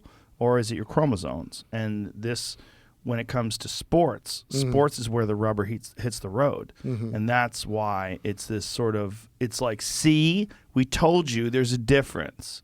When someone's lapping people and they're identifying as female, but they're a biological male and they're destroying the competition. But when they competed as a biological male, which was just a little while ago, they were not very good. They were okay, but they weren't nowhere near the top 10, and now they're dominant. They're the number one in the country. Like this is it's a very interesting discussion of where the rubber meets the road in terms like what defines who you are, and also like are we talking about how you treat a person, or are we talking about competition? And so there's a reason why men can't compete with women. Like as a biological male. Who identifies as a biological male, you are not allowed to compete in a women's division. There's a reason why there's a division between men and women. So when we make this distinction, what is the criteria that we allow someone to cross that distinction and be a female or be a male? And this is nothing to do with cruelty or bigotry or discrimination. This is just a discussion about what is a woman and what is a man. And sports are a great way to sort that out. When it comes to this particular aspect of it, the physical aspect of being a female or a male. Another is birth. Like, can you get pregnant? Can you give birth? I mean, if there's a competition, like who's going to create the most babies? And it's males versus females, and it's people who identify as a female versus people who are biologically female. Well, the biological females are going to dominate that competition. Yeah, well, it's probably a good thing that we don't have giving birth competitions, but I know, right? you know what I'm saying? No, it's like, it's I know where what you're. I the don't, rubber meets the road in terms of like these ideological discussions, which are valid discussions. They're valid discussions because I've met a lot of trans people that, like I had Blair White on the podcast recently. I mean, when you meet Blair White, there's not a fucking doubt in your mind. Like this is someone who, for whatever reason, the nature and genetics has given the wrong sex to a person that is distinctly female. Yeah, I mean, as far as like the actual rules for like sports leagues, I know, I'm sure you know way more about this than I do, but like I know different like sports have handled it differently in terms of the requirements that like it's not necessarily an absolute thing like, trans women can or can't, compete. Like sometimes, there are like hormone requirements and stuff like that, that there are different ways of trying to split. Do you know what the hormone requirements are though? No, I have That's no. where it gets weird. I have no idea. Right, The This is something- thresholds for many sports, it means handled differently in different places. But there's a Yeah. guy named Derek. He's got a website called, it's a silly name of a website. It's called More Plates, More Dates. It's like something he created a long time ago. But he's he doesn't. I don't think he necessarily has a degree in chemistry and biochemistry, but he has a deep understanding of it. And the way he was breaking down the amount of available testosterone that a biological female has, like the threshold versus what's acceptable for a trans woman to compete against biological females, and it's substantially more. Like it's on the outskirts of like physiological normality. Yeah, I mean, again, I don't know what, like, if there's a good compromise here that would like help, like, that would maintain a reasonable level of fairness. I don't know what it is either. Without just saying like, I think there are like legitimately a couple different, couple of different values that you have to balance to like try to figure that one out. I would say that I think like most contexts, like, most of the things that trans people who are like advocating for, more anti-discrimination laws, et cetera, are talking about are not going to be nearly as hard as like this kind of like edge case about, Right, about sports, right? Yeah, I agree with that. Because like I think it's mostly like, can you be like, like employment and housing and, and all of that stuff. And I think it is like, I think it is important that, that you have, that you have, civil rights laws that, that cover everybody. Now, I do think that because of some of the weird dynamics of this particular issue, right? Like, you're going to get like things that are harder calls, right? Like this. Like sports. Yeah. And I just like in terms of like what some sports leagues should require in terms of, hormones or whatever, like I have absolutely no idea. But again, I think that this is not like in terms of things that I'm going to get like mad about, right? On a day-to-day basis, right? You would if you had a daughter that was competing against that person. Yeah, maybe. Someone who had been training their whole life to be an elite swimmer and had dedicated a massive amount of time, and someone came around that had a massive biological advantage. Yeah, although of course, if I had a trans daughter, then I'd want to make sure that whatever the rules were going to be fair to her too. Which is why, like, again, like what the right sort of exactly where the rules should be set. Do you think if you had a trans daughter and your trans daughter competed as a male for many, many years and was just sort of mediocre, and then all of a sudden competed as a woman and started dominating, don't you think you'd feel a little bit of guilt? I mean, I guess it depends how much she was, how much we're talking about, right? Like, because like I think in that swim meet case, the UPenn thing that you mentioned earlier, if I'm remembering right, like, and maybe you can correct me on this, like what I know about this is like scrolling through Twitter, like what I saw, but like I don't think that she even won by that much, did she? Or did she? Giant amount. Giant amount? She breaks records. How much did she win by? I thought she was... Okay, let's find out. She's breaking records. I mean, she's breaking records in multiple meets. Okay. Yeah, I mean, again... I mean, this is the thing is like there's a video of her literally lapping the other female swimmers. Mm-hmm. And this is, again, when we're talking before, one of the things we brought up is the Lakota culture has this term. And this term is called the Heyoka. And the Heyoka is the sacred clown. It's a part of their culture where someone makes fun of everything. And it's like a sacred part of their culture where they subject everything to mockery. And anything that can't stand up to mockery, anything that like viciously defends itself against mockery, that's an illegitimate thing. Yeah. Another thing the Lakota people had was what their version of a transgender person was. It's like Two-Spirit or something. It was also a sacred part of their culture because it was a wise person that understood both genders. And this person you could come to, and they had a deeper understanding of what it means to be a woman and what it means to be a man because they essentially were both. And so they had a deep amount of respect for people who are trans in their culture. And I think that's a great way of approaching it, that whenever you have these unique circumstances, someone who is biologically male but clearly is much more of a female, sometimes more of a female than a lot of biological females who are much more biologically, much more oriented towards male thinking and male behavior. I mean, all of this is good for everybody. It's good for us to accept, and it's good for us to learn from these perspectives of these people that have very unique and different, but also common in terms of, like, when you have giant numbers of people, like hundreds of millions of people, you have quite a few people that have these experiences, and we can learn from them. And instead of discrimination, and I mean, I don't necessarily think sports is a discrimination, though. That's where it gets weird, because like there's a reason why we make a distinction, why males compete against males and females compete against females, and I think we need to sort that out. And but you don't think like do you think that there is some sort of reasonable compromise to be arrived at there, or what's your position?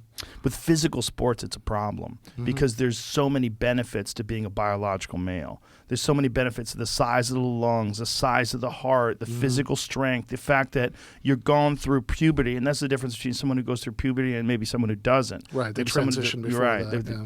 So, and then there's the ethical dilemma about that. Like, should you do that? Because there's a great deal of people that have not done that and wound up becoming gay men. And so is that what's the right choice, and who can make that choice? And when do you have the ability to make that choice? Should you be able to make that choice as a child? Should you wait till you're an adult?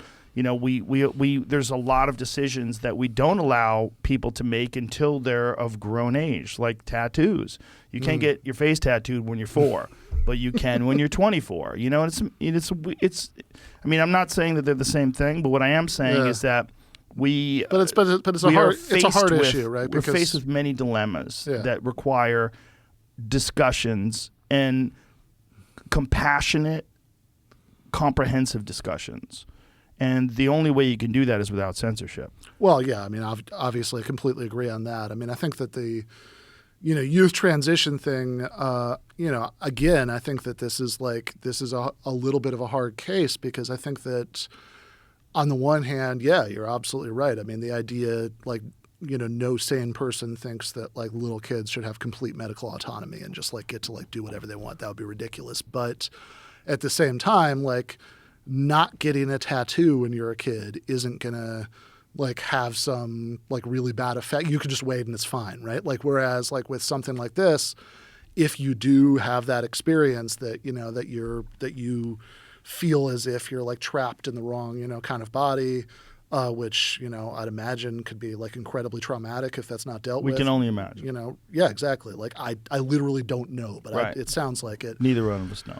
But I think that, like, then, like, having to go through what from your perspective is the wrong puberty, right? I mean, like, the stakes are higher than the tattoo thing, right? Now, what does that mean in terms of, like, what level of medical gatekeeping there should be, or, like, what the clinical practices should be?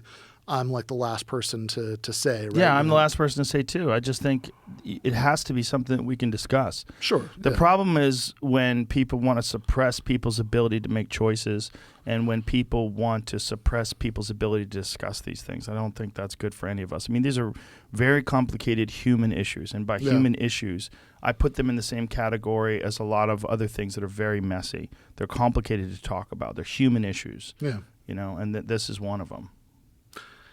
Yeah, no, I mean, it certainly is. And I also think that, again, it goes back to, like, one of the big points in the book, which is that I don't want, like, people who might be, like, if you've thought about one of these issues we're talking about a lot, right? Like, and you think, like, you have, and you might get very impatient, right, with people who you think are wrong about them. You think that they have, they haven't thought about it as much as you maybe, then, and, you think that they're not, like, sensitive enough to, like, what people might need, then, like, if you're just sort of writing somebody off, right, that, like, they're done because they're not, like, they haven't evolved to exactly where you think they should evolve to yet.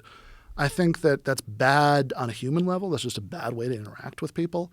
And I also think that it's bad politically, because, somebody could, like, on some, like, incredibly messy, sensitive issue, right? Like they could, like they could land somewhere different from you on that. And I'm not saying that like there isn't a bottom line. Like I think there is a bottom line. I think like non-discrimination laws, stuff like that, right? Like I think that's incredibly important. But I think that if you're writing people off based on that stuff, when it could be that there are all these other things where you could actually get them on board with what you want, right? Mm-hmm.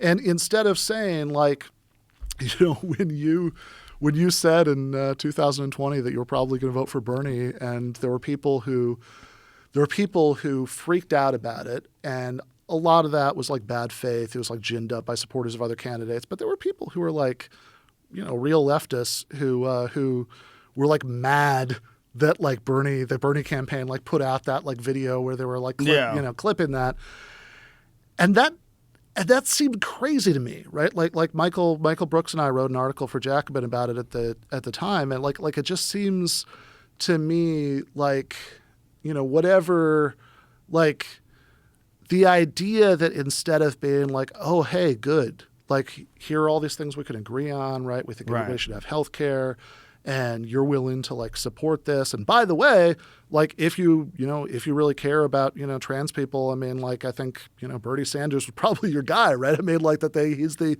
he wanted to fund, transition costs as, part of Medicare for all, like that would be the most, pro-trans position. But like if you're going to say like, somebody, like if you think, oh, Joe Rogan is wrong about like exactly how like sports, the sports issue should be, should play out. So I don't care that there are all these other things, right, that he agrees with us about. I don't care if he's willing to support this thing that would be incredibly beneficial.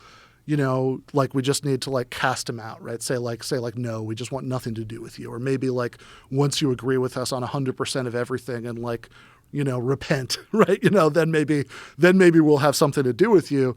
I think that's a stupid, and I think it's a self-defeating way to like try to do politics. And I think it's also just a bad way to live your life.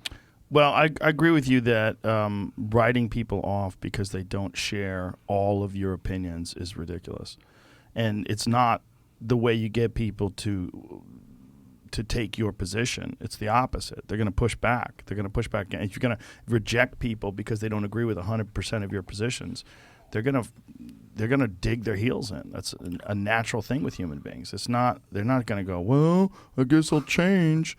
No, that's not what they do, man. They fucking dig in. Yeah, nobody's ever said like nobody's ever been in like an argument on, whatever, Facebook where, somebody, like somebody says that they're a terrible person and they're, whatever, they're a fascist or a Stalinist or whatever it is they're being accused of being, right? And said, oh, you know what?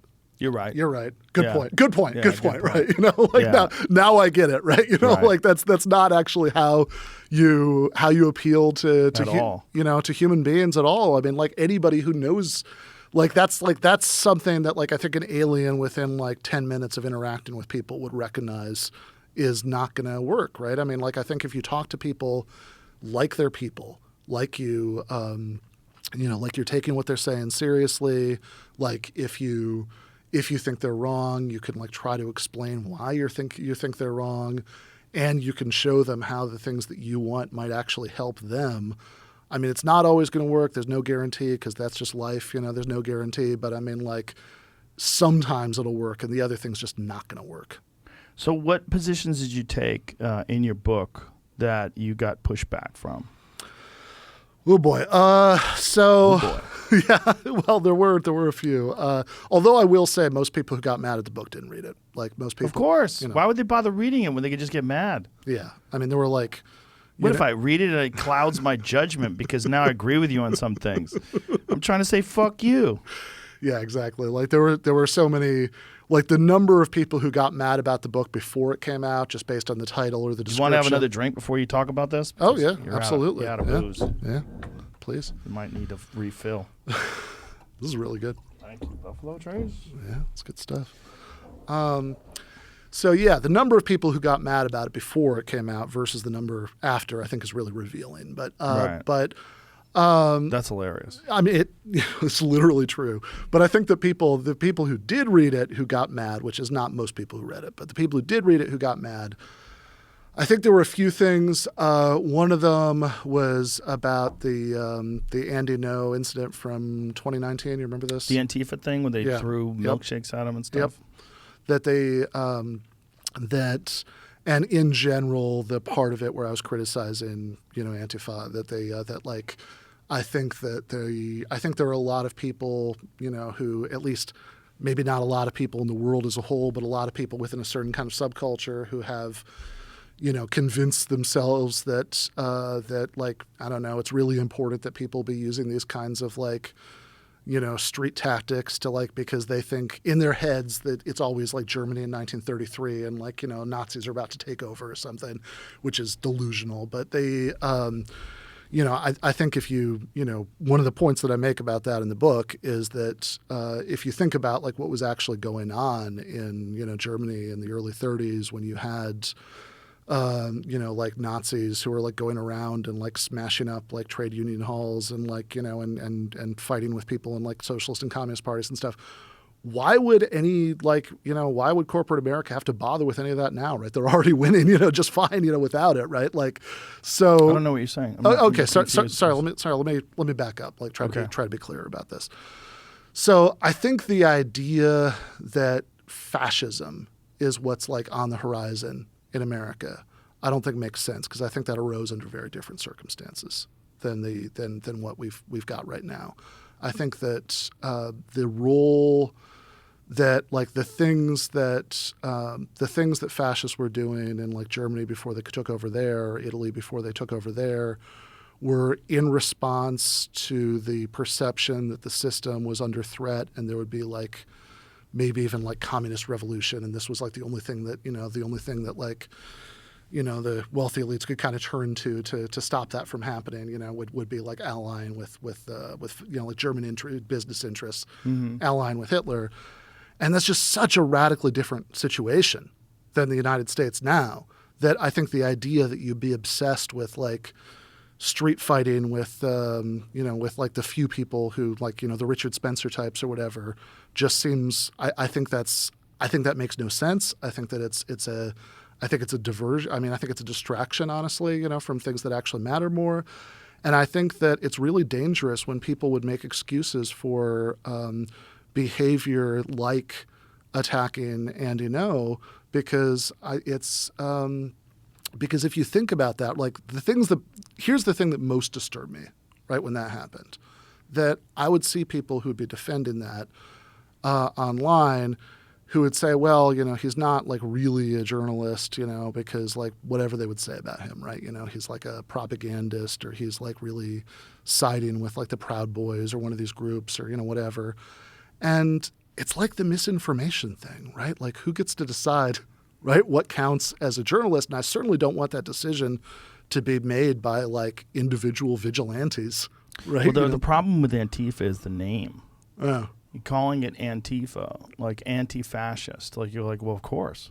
Of Yeah, course right. I'm anti-fascist. Right, who wouldn't be? That's the problem. But like, let's define fascism. Put up the definition of fascism. And this is part of where the problem lies. Like when we discuss fascism, whether we're discussing the connection between the corporate interests and the government, or like what is the technical definition of what a fascist is. So like where just, would you this just is Google it. Wikipedia's. Okay. Yeah, here. Fascism, a form of far-right authoritarianism, ultra-nationalism characterized by dictatorial power, forcible suppression of opposition, and strong regimentation of society and the economy that rose to prominence in the early 20th century of Europe. There's other definitions of that, though. That's the Wikipedia definition. The problem with Wikipedia is like sometimes it gets ideologically captured.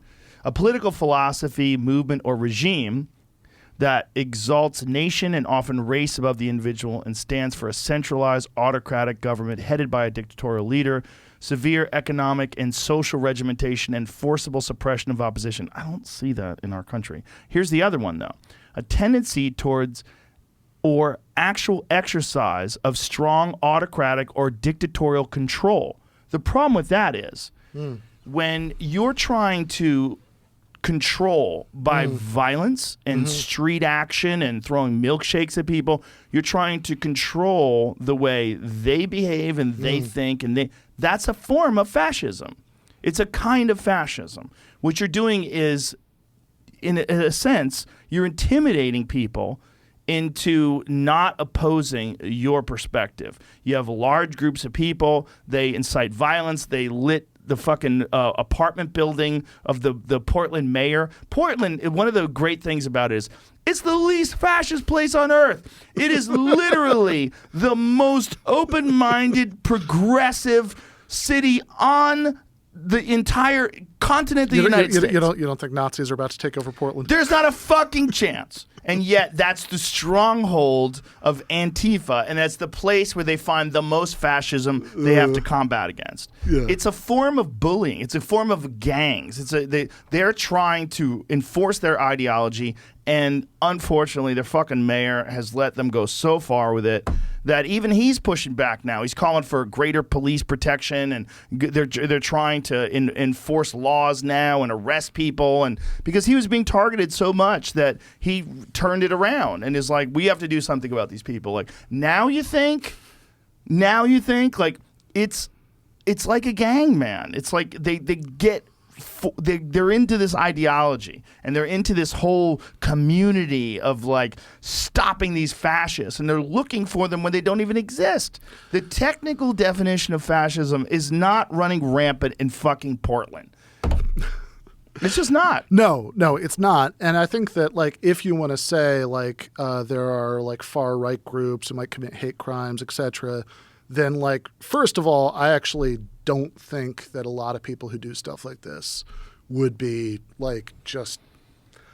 I'm skeptical that, like, they're really going to be the ones who are going to, do something there. But, like, if... Do something there in what way? Oh, if you have like actual fascists who are like showing up with guns, right? That they're like, gonna run. Yeah, Get the fuck out of Dodge. Like I don't think most people who sign up for stuff like this. This is a point Michael Brooks made to me. Like after the in Michigan in 2020, there was some protests at the state capitol over lockdown stuff, where like lots and lots of people actually had guns there. He was like, "Oh, where's Antifa here?" Right? Why not? Right?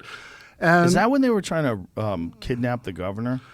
That was the FBI led operation. That was before that, but that was related. Same kind of stuff. Yeah, it was the same kind of stuff. So I mean, like the protests were like real. The governor plot seems like that was just the like equivalent for this stuff. Of, it was like, ginned up by the FBI. FBI. It was like one of those. It was like one of those cases like with the post 9/11 security state, where you have some like, mentally ill Muslim loner who like the FBI spends like 2 years convincing them, to join their you need to blow your shoes up. Fake terror plot, and they finally say yes and they arrest them, like it seems like way too close to that for comfort. But I guess the thing that might connect to some of what we were talking about earlier about Antifa is I think that one reason why people end up like obsessing with like about like marginal far right groups, like the Proud Boys are not about to like, march on Washington and like and install whoever. Well, also that guy, the fucking head of the Proud Boys, was in the FBI too. That's true. That was the craziest thing when that turned out. There was the one guy who was. What was his name? Enrique something or another, who turned out to be an FBI informant, and he was the head of the Proud Boys. They were always interviewing him on television. Yeah, it's like Gavin McInnes, who started it as a LARP. He started literally as a joke. Yeah. Like it was based on a Broadway musical. That's why they called it Proud Boys. They were joking around. And then it became a thing. And then a bunch of people, once you created an organization, then a bunch of people can join it, and then they infiltrate it, and then they decide to radicalize it. Yeah. Proud Boys leader Enrique Tarrio was an FBI informant. Like, what in the fuck, man? Yeah, it's like during the McCarthy period when like half of the people at like some like little local Communist Party meeting would be FBI agents because they were devoting so many resources to like trying to stop this like very marginal, this very marginal group, So people were upset at you because of the Andy No thing that you didn't think that was. I mean, and obviously, it's just not a way to treat a person. Like, it's beat him up, and he's the. If you ever met Andy, he's this tiny Asian gay man. Yeah, right. The idea that this guy is this jackbooted thug that's there to take down, democracy is fucking preposterous. No, it is, and I think that And I think that like the problem is like when you make an obvious point like, hey, there's absolutely no justification for like physically attacking this guy. You know, that they that's insane behavior. That like this is this serves no good purpose, you know, whatsoever. That like a lot of the things that people said about it at the time when they were trying to justify it were, you know, turned out to be bullshit, which is also true. Also, you know, and also, by the way, I don't want to set the precedent that like we're going to have street violence where people who like, you know, somebody decides they don't count as a real journalist and that they're like helping bad people or creating dangerous effects or something and they could just attack them. Like, I mean, why? You know, I mean, I'm sure I've written lots of stuff for Jacobin that people would say that about, right? But what is a journalist? This is the other thing. Like, what defines a journalist? Like, how do you decide who is and isn't a journalist? Do you have to be connected to a specific organization? Because there are many people that are connected to specific organizations that are propagandists. Do you have to have a degree in journalism? Because there's many people that have a degree in journalism that are liars. And they work for gigantic corporations, and they spew out all the nonsense that this corporation wants them to say. Like, what is a journalist? No, absolutely. Like, do we have a rigid criteria for what is? I mean, couldn't you not be a person who believes in the truth, who decides to dedicate yourself to discussing things and researching things and doing it in a very honest and doing it as a person in good faith and putting out the information as you've discovered it? Like, isn't that journalism? Like, who decides who's a journalist? Yeah, I mean, certainly nobody at WikiLeaks had a journalism degree, and I'm really glad that exists. Right? Or how about Edward Snowden? That was what he did? Does that count as journalism? Yeah, I mean, I've heard people say that Glenn Greenwald's not a journalist, like which is ridiculous, preposterous. Because I mean, he broke. You know, he, like, whatever you think about Glenn or his politics or any of that stuff, I mean, just from a journalism perspective, like first with the NSA revelations and then again in Brazil, with the material that like helped free the former president, who was unjustly imprisoned. Like that's the most important stuff that journalism can do, right? So if that's not journalism, right? Like I don't know why journalism what is journalism? Is important. Once you go to Substack, you're not a journalist anymore. Yeah, and I think that's incredibly dangerous because you could imagine. I mean, look, you don't have to imagine. You could just look at what actually has happened with Julian Assange, right? Like the government says, that, there's no freedom of the press issue here because that's not really journalism. He's just like some kind of, enabler of terrorism, because he did this. That's certainly not a road that I want to go down. But the problem is, as obvious as so many of these points are, that like there's absolutely no good justification for physically attacking a non-combatant, like somebody who isn't like going, and mocking and laughing when you hit him in the head with a fucking milkshake. Like, what was that? No, it's terrible behavior. You make that obvious point. You make the point we're just making about journalism. And it's like on the face of it, you'd think, okay, this is all obvious. But the problem is it's that like team, like rooting for your team behavior that like you're willing to accept horrible behavior as long as it's enforcing your ideology. Yeah. And then if somebody like me says that I think that, that I think this is bad, then, so you're not being loyal to the team, right? Like you're siding with Andy No, who's on the other team, and you're siding against people who are on your team, So like they'll just have a reaction to that that's not actually about like the thing itself or like showing what's wrong with the argument. Yeah, and I should be really clear. I'm not. Like I had Andy No on my podcast, and I was skeptical of a lot of the things he was saying. One of them that he had traumatic brain injury from that. I was like, what kind of brain injury do you have from that? Like, what are you talking about, man? Yeah, I know originally there was these reports that there was like concrete that was like mixed to the milkshake somehow. And listen, that just man, I watched him get hit with that. That's like, that's not what gives you brain damage. I know what gives you brain damage. Yeah, but you got to get hit. Like if that guy got hit with a fucking piece of concrete, he would go down.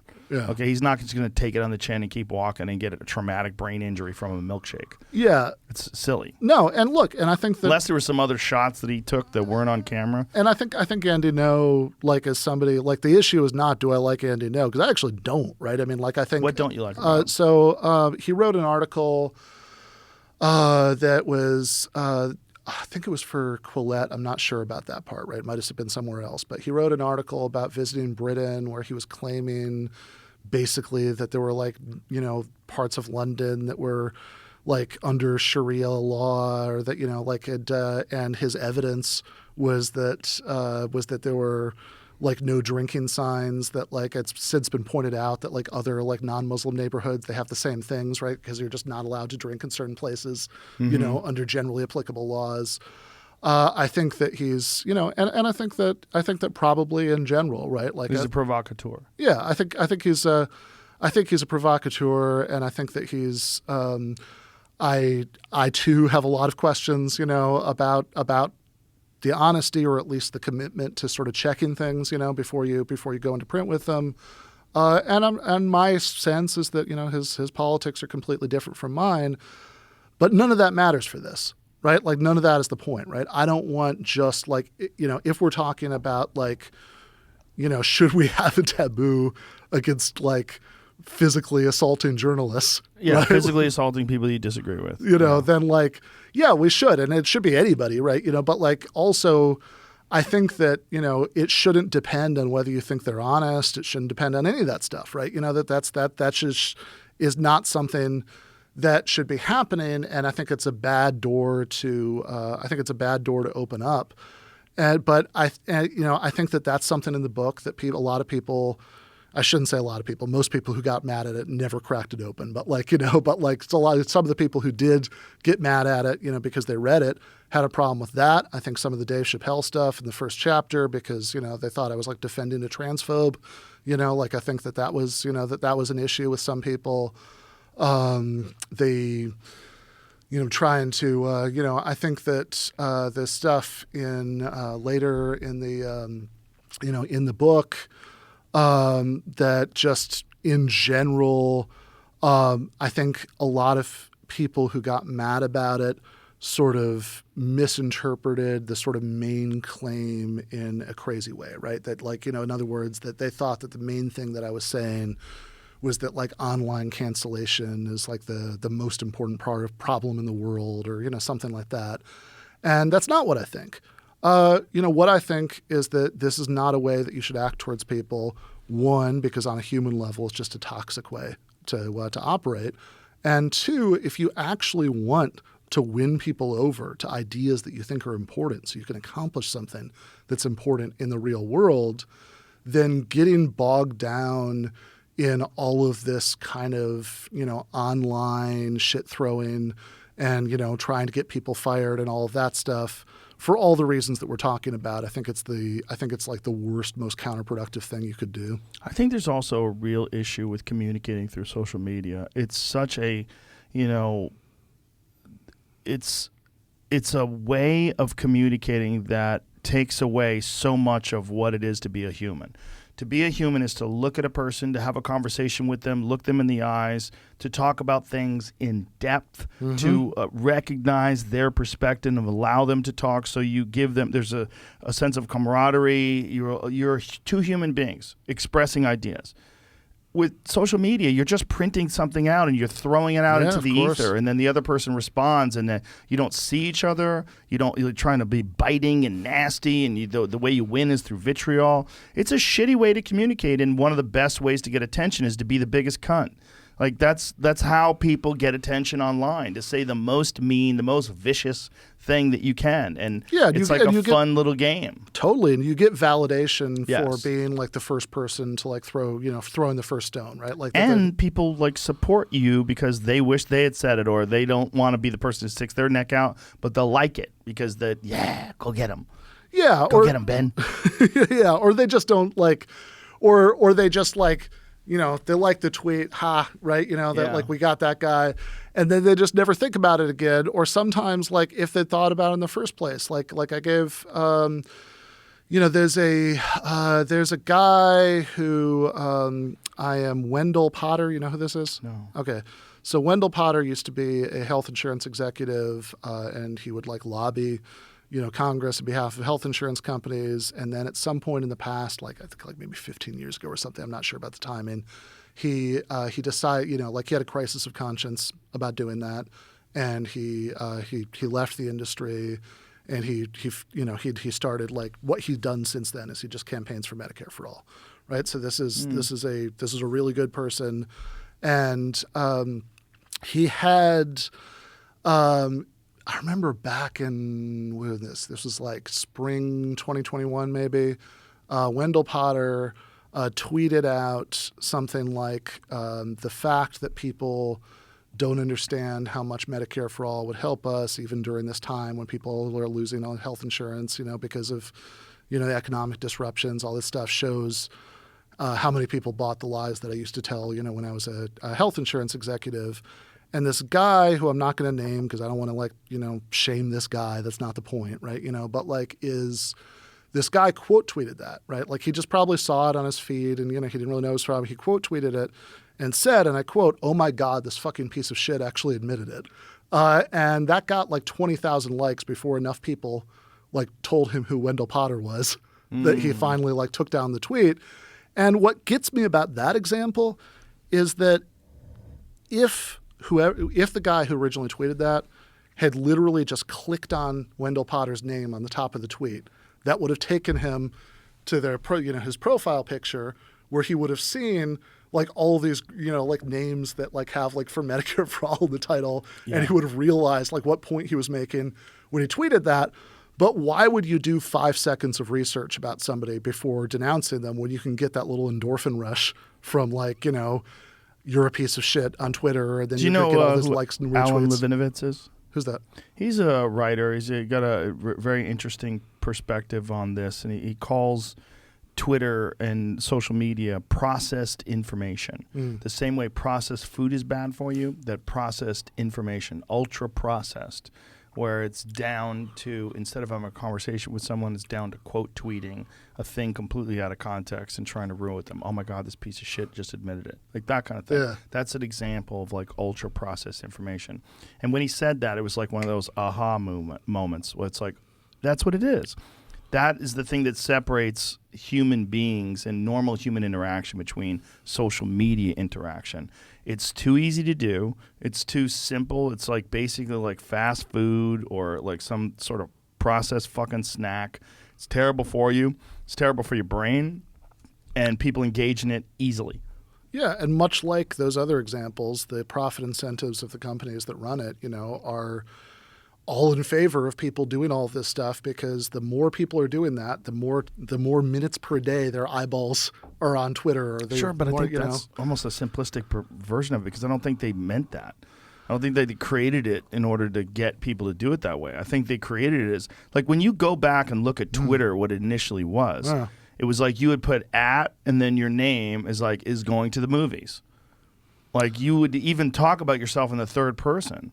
At Joe Rogan's going to the gym. That's how people did it.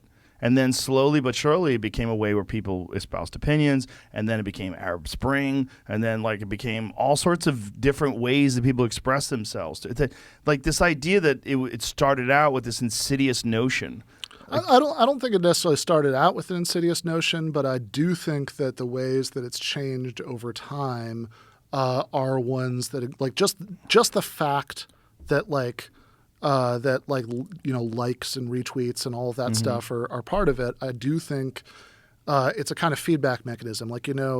John For sure. John Ronson's book, So You've Been Publicly Shamed. Yeah. He talks about that at the end. He uses the analogy of those electronic speeding signs that'll show you as you drive by what the how fast you're driving and what the speed limit is. And he points out that on paper, there's no reason that should work, because they're not giving you any information you don't already have, right? Every car has a speedometer in it that tells you, how fast you're driving. A normal low-tech speed sign would tell you what the speed limit is. But just that moment of validation that you get from driving past and see the two numbers come together actually does seem to get people to drive more slowly, and it reduces accidents. There are tons of studies about this that show that it does that.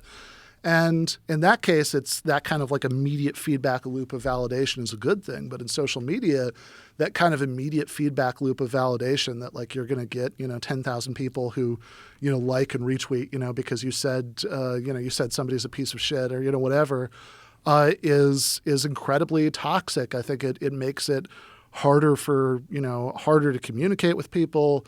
It makes it harder to even listen to what somebody who disagrees with you thinks for long enough that you could think about how to convince them, that to try to persuade them of your point of view. And it makes us even more atomized than we are already, right? Like if you spend, if you spend all of your time scrolling, which again, maybe it wasn't the original intention, but I think that like the more time people spend scrolling through their social media feeds, right, the better it is for the bottom line of these companies. Would you agree with that? Oh, for sure. Yeah, and it's also hugely addictive. With the likes and the retweets and all that stuff, they just made things incredibly addictive. And the numbers. When people look at numbers, they want to look at how many likes they get for something. And then when they find certain things that get more likes, they gravitate towards those things. You've seen the Social Dilemma, the documentary? I actually haven't seen it, but I know what it is. Yeah. It's really good. It's really good. And it highlights a terrifying future because they're essentially saying like this leads to like this massive polarization of these perspectives in this country, and it's like almost like setting us up for a civil war. Yeah, I mean, I don't think there's going to be a civil war, but I do think that you're going to get a lot of more people who get all of their sort of emotional connection to politics is about like getting mad at people who are on the other team, and not even getting mad at people with power who are on the other team, right? But just like getting mad at whoever, right? Like the way that after the 2016 election. Something that I felt like I hadn't seen before was the amount of time that people were spending talking about, Trump voters, just like ordinary people who voted for Trump. And that seems crazy to me because, I mean, especially after 2020, where like the turnout was ridiculously high on both sides. So like you've got like 70 however million people that you're just going to like write off, right? Like they're just like unredeemable, like that they're basket of deplorables. Yeah, they're just irredeemable deplorables. Like I don't know how you think that you're going to accomplish anything, right? Like if they're not thinking like that though. They're not thinking in this like broad perspective. They're not like looking at like what's best for the human race. What's best for the community of the United States or my city or my country? No, they're not thinking like that. They're just thinking like what feels good. What feels good is like, fuck you, Trump supporter. Yeah, no, exactly. Like not like, look, I mean, one of the reasons I always thought that Bernie Sanders would have won the 2016 election if he'd been the nominee is that there are, I'm not saying all of them, I'm not even saying most of them, but I think there's a chunk of people who voted for Trump in 2016 who absolutely would have voted for Bernie. I think so too. Yeah, I don't have any doubt in my mind. I think there's a lot of people who want a person that has like a legitimate, like a really well thought out perspective that they have been consistent with their entire career. That's Bernie Sanders. And he really does look out for the working person. Yeah, he really does look out for working families. And if you go back and like see clips from him from like the 1980s, right? It's all the same stuff. All the same shit. So this, why comedians? Like, what about comedians that made you? Yeah. So, I mean, I think that's an example of a larger thing, but I think it's a really interesting example, right? So I think the larger thing that it's an example of is that when people. This is my claim about why a lot of people on the left get sucked into this, right? When people feel like they have no real power to change anything like big and structural that actually matters, they get sucked into picking fights that they think they can't win, right? If you can't win the ones that matter, right? Like then find a way to care about, the stuff that is not going to change the world for better, but you derive some kind of satisfaction from. So if it's like, yelling at Dave Chappelle, then like that's something that can scratch that itch. If it's Antifa, right? Like look, the things that actually create like misery for working people in the United States are big structural things that can't be solved by punching anybody in the face, right? That's not gonna work. But you can get diverted to finding someone you can punch, and you get like that sense of satisfaction. And I think that what the comedy example really shows is the way that people get sucked into this way of viewing the world that's all about individual moralism, right? Is this person a good person or a bad person? Is that person a good person or a bad person? And it becomes just this like constant inventory of the soul. And I think that we're doing that so much that we almost don't even notice that we're doing it. It just almost like goes without saying that like that's how you would interact with this stuff.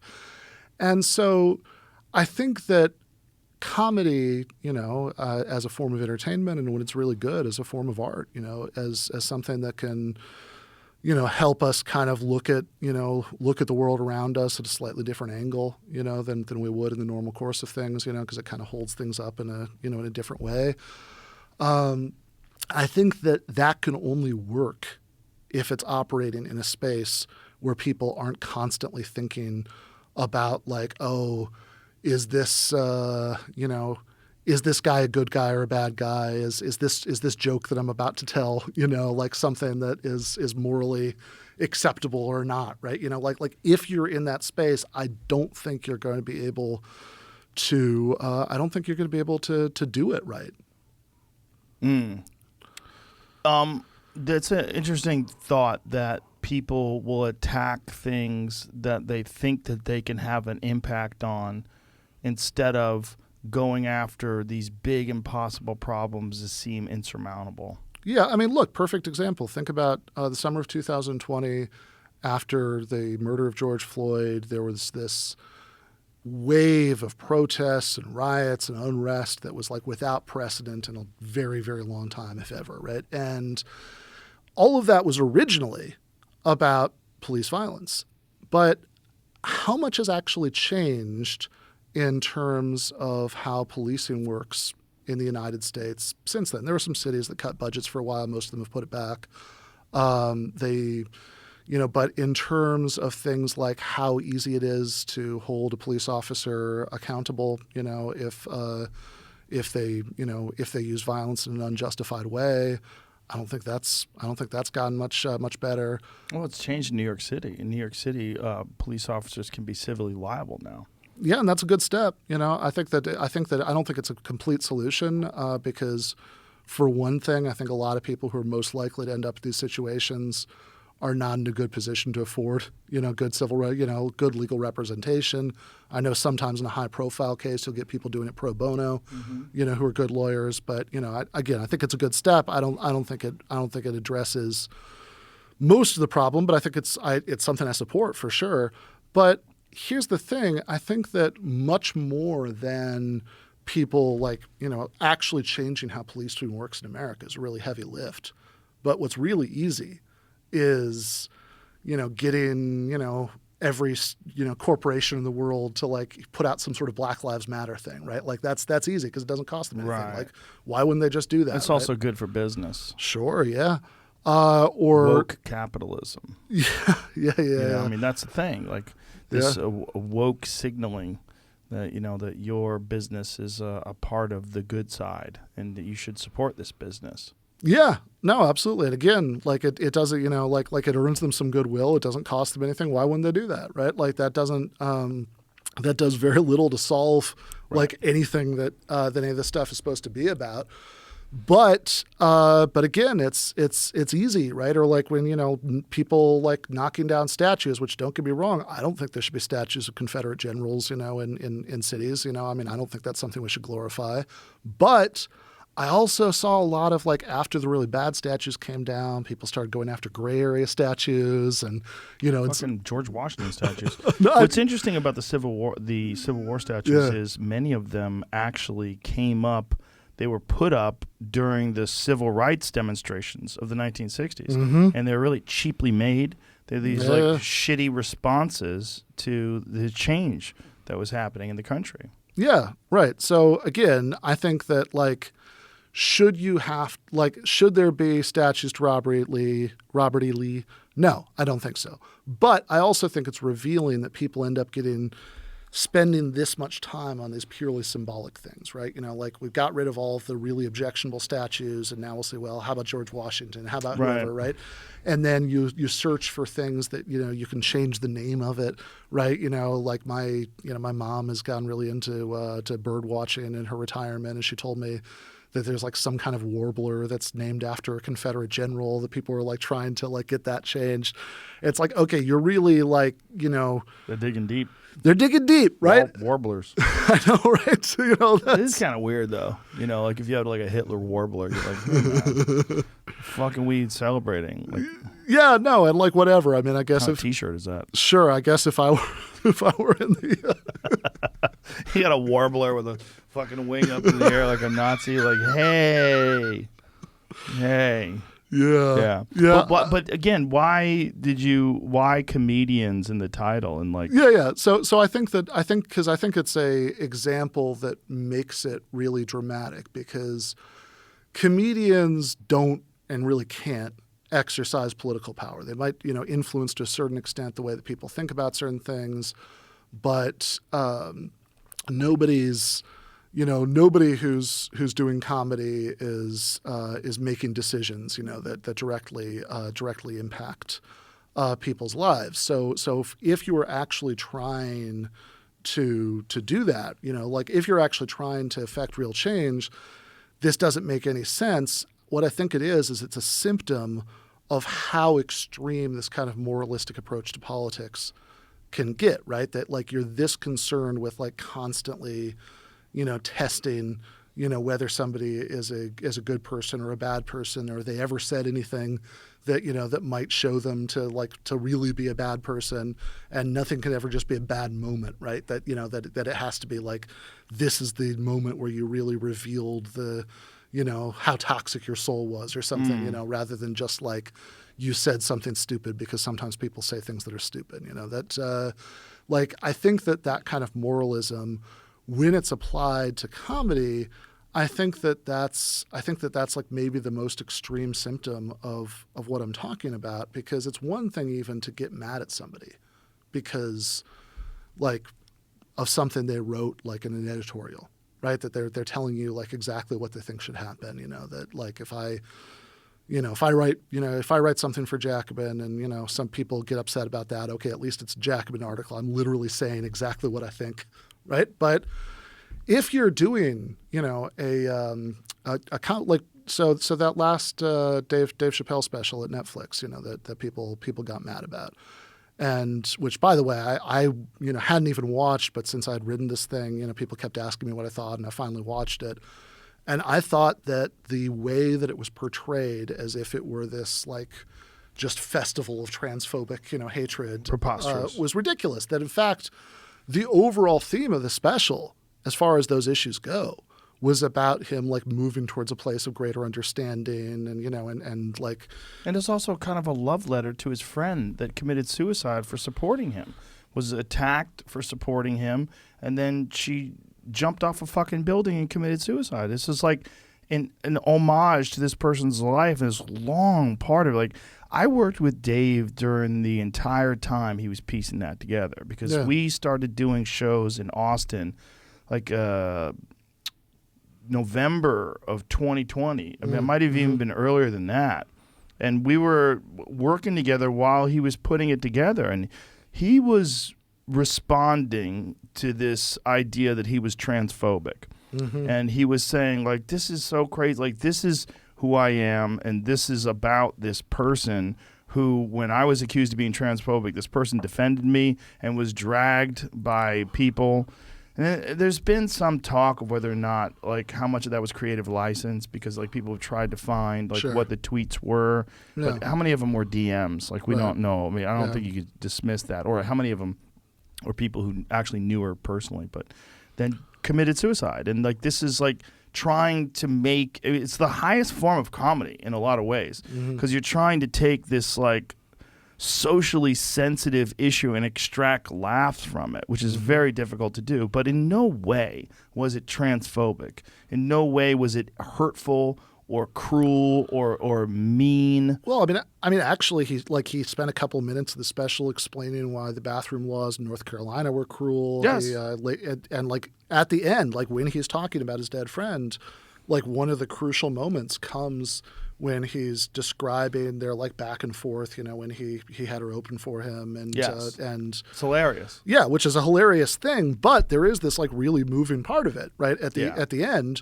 where she tells him, like, I want you to recognize that I'm going through a real human experience, and Yes. and like it really sinks in that, and the idea that watching this would make somebody more transphobic, Yeah. just seems absurd to me. But what people did, right, is they literally quoted individual sentences that he says in it. Like there's one point in the special where he says, I'm a TERF, right? TERF standing for trans exclusionary, TERF, yeah. radical. It's a joke.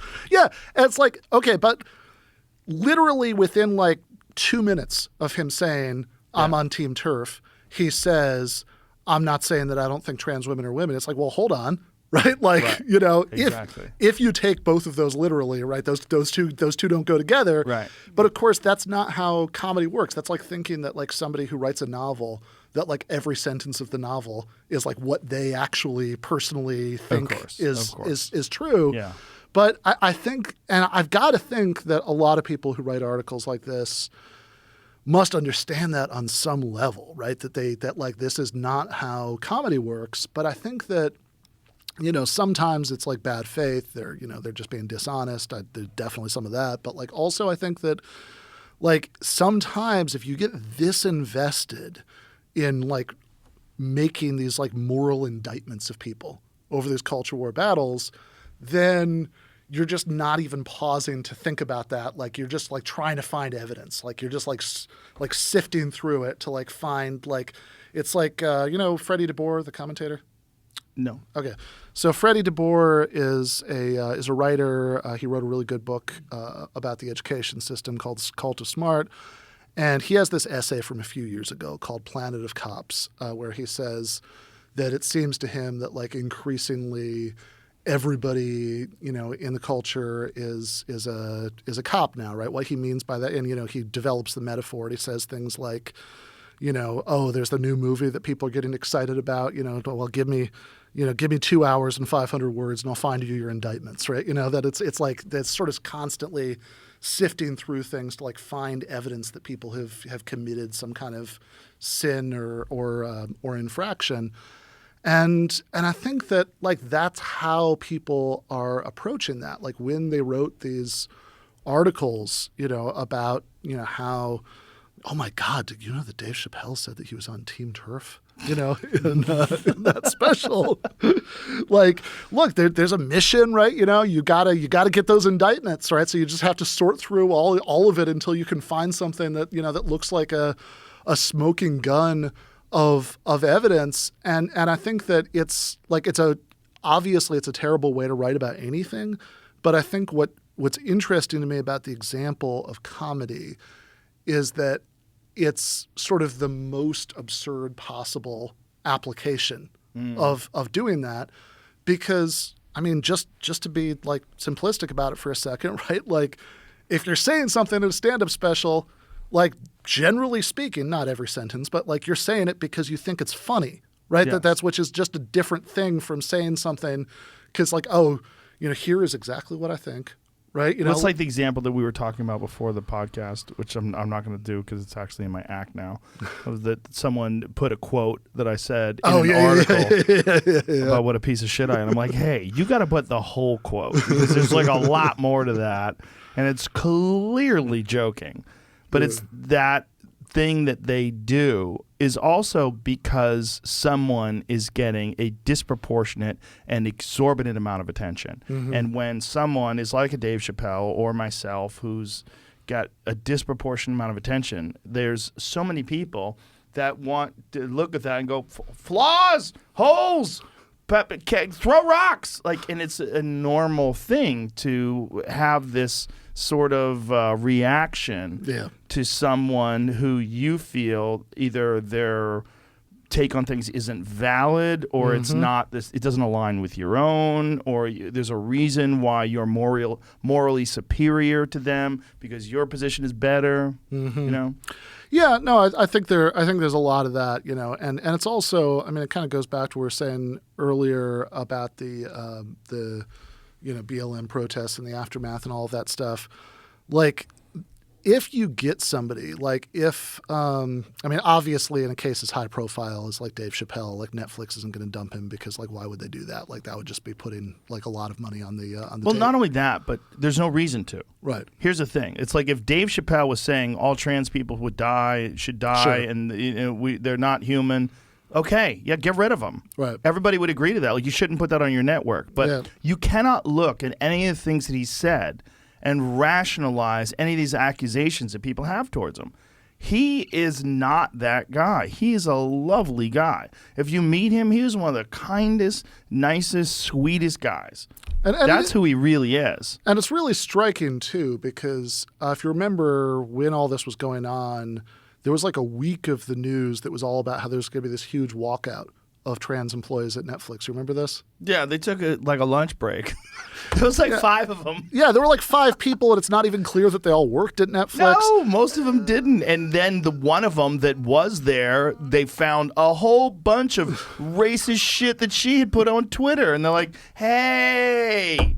And then not even jokes, just like racist stuff. It's like, God damn it. I get what's going on. These are like, they're humans. Yeah. Humans are flawed. And, you know, just because they said a thing that was incorrect doesn't mean that whatever position they have, they can't have a good perspective on something. Yeah, and what kills me about that example is at that very moment that was going on, right, that there was this like super hyped up, you know, walkout that like got all this attention. There was like, you know, 2 people on their lunch break or whatever. Like at the same time, there was the John Deere strike going on, and that was you know, thousands of people, you know, were out on strike for to get better, you know, wages and working conditions.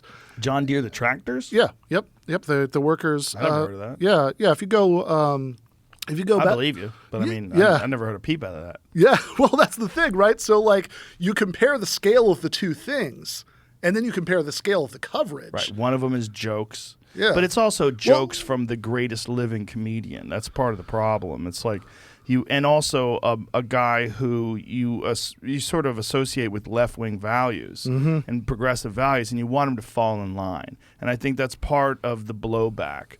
Is that, you know, they want to shame him into falling in line with their ideals.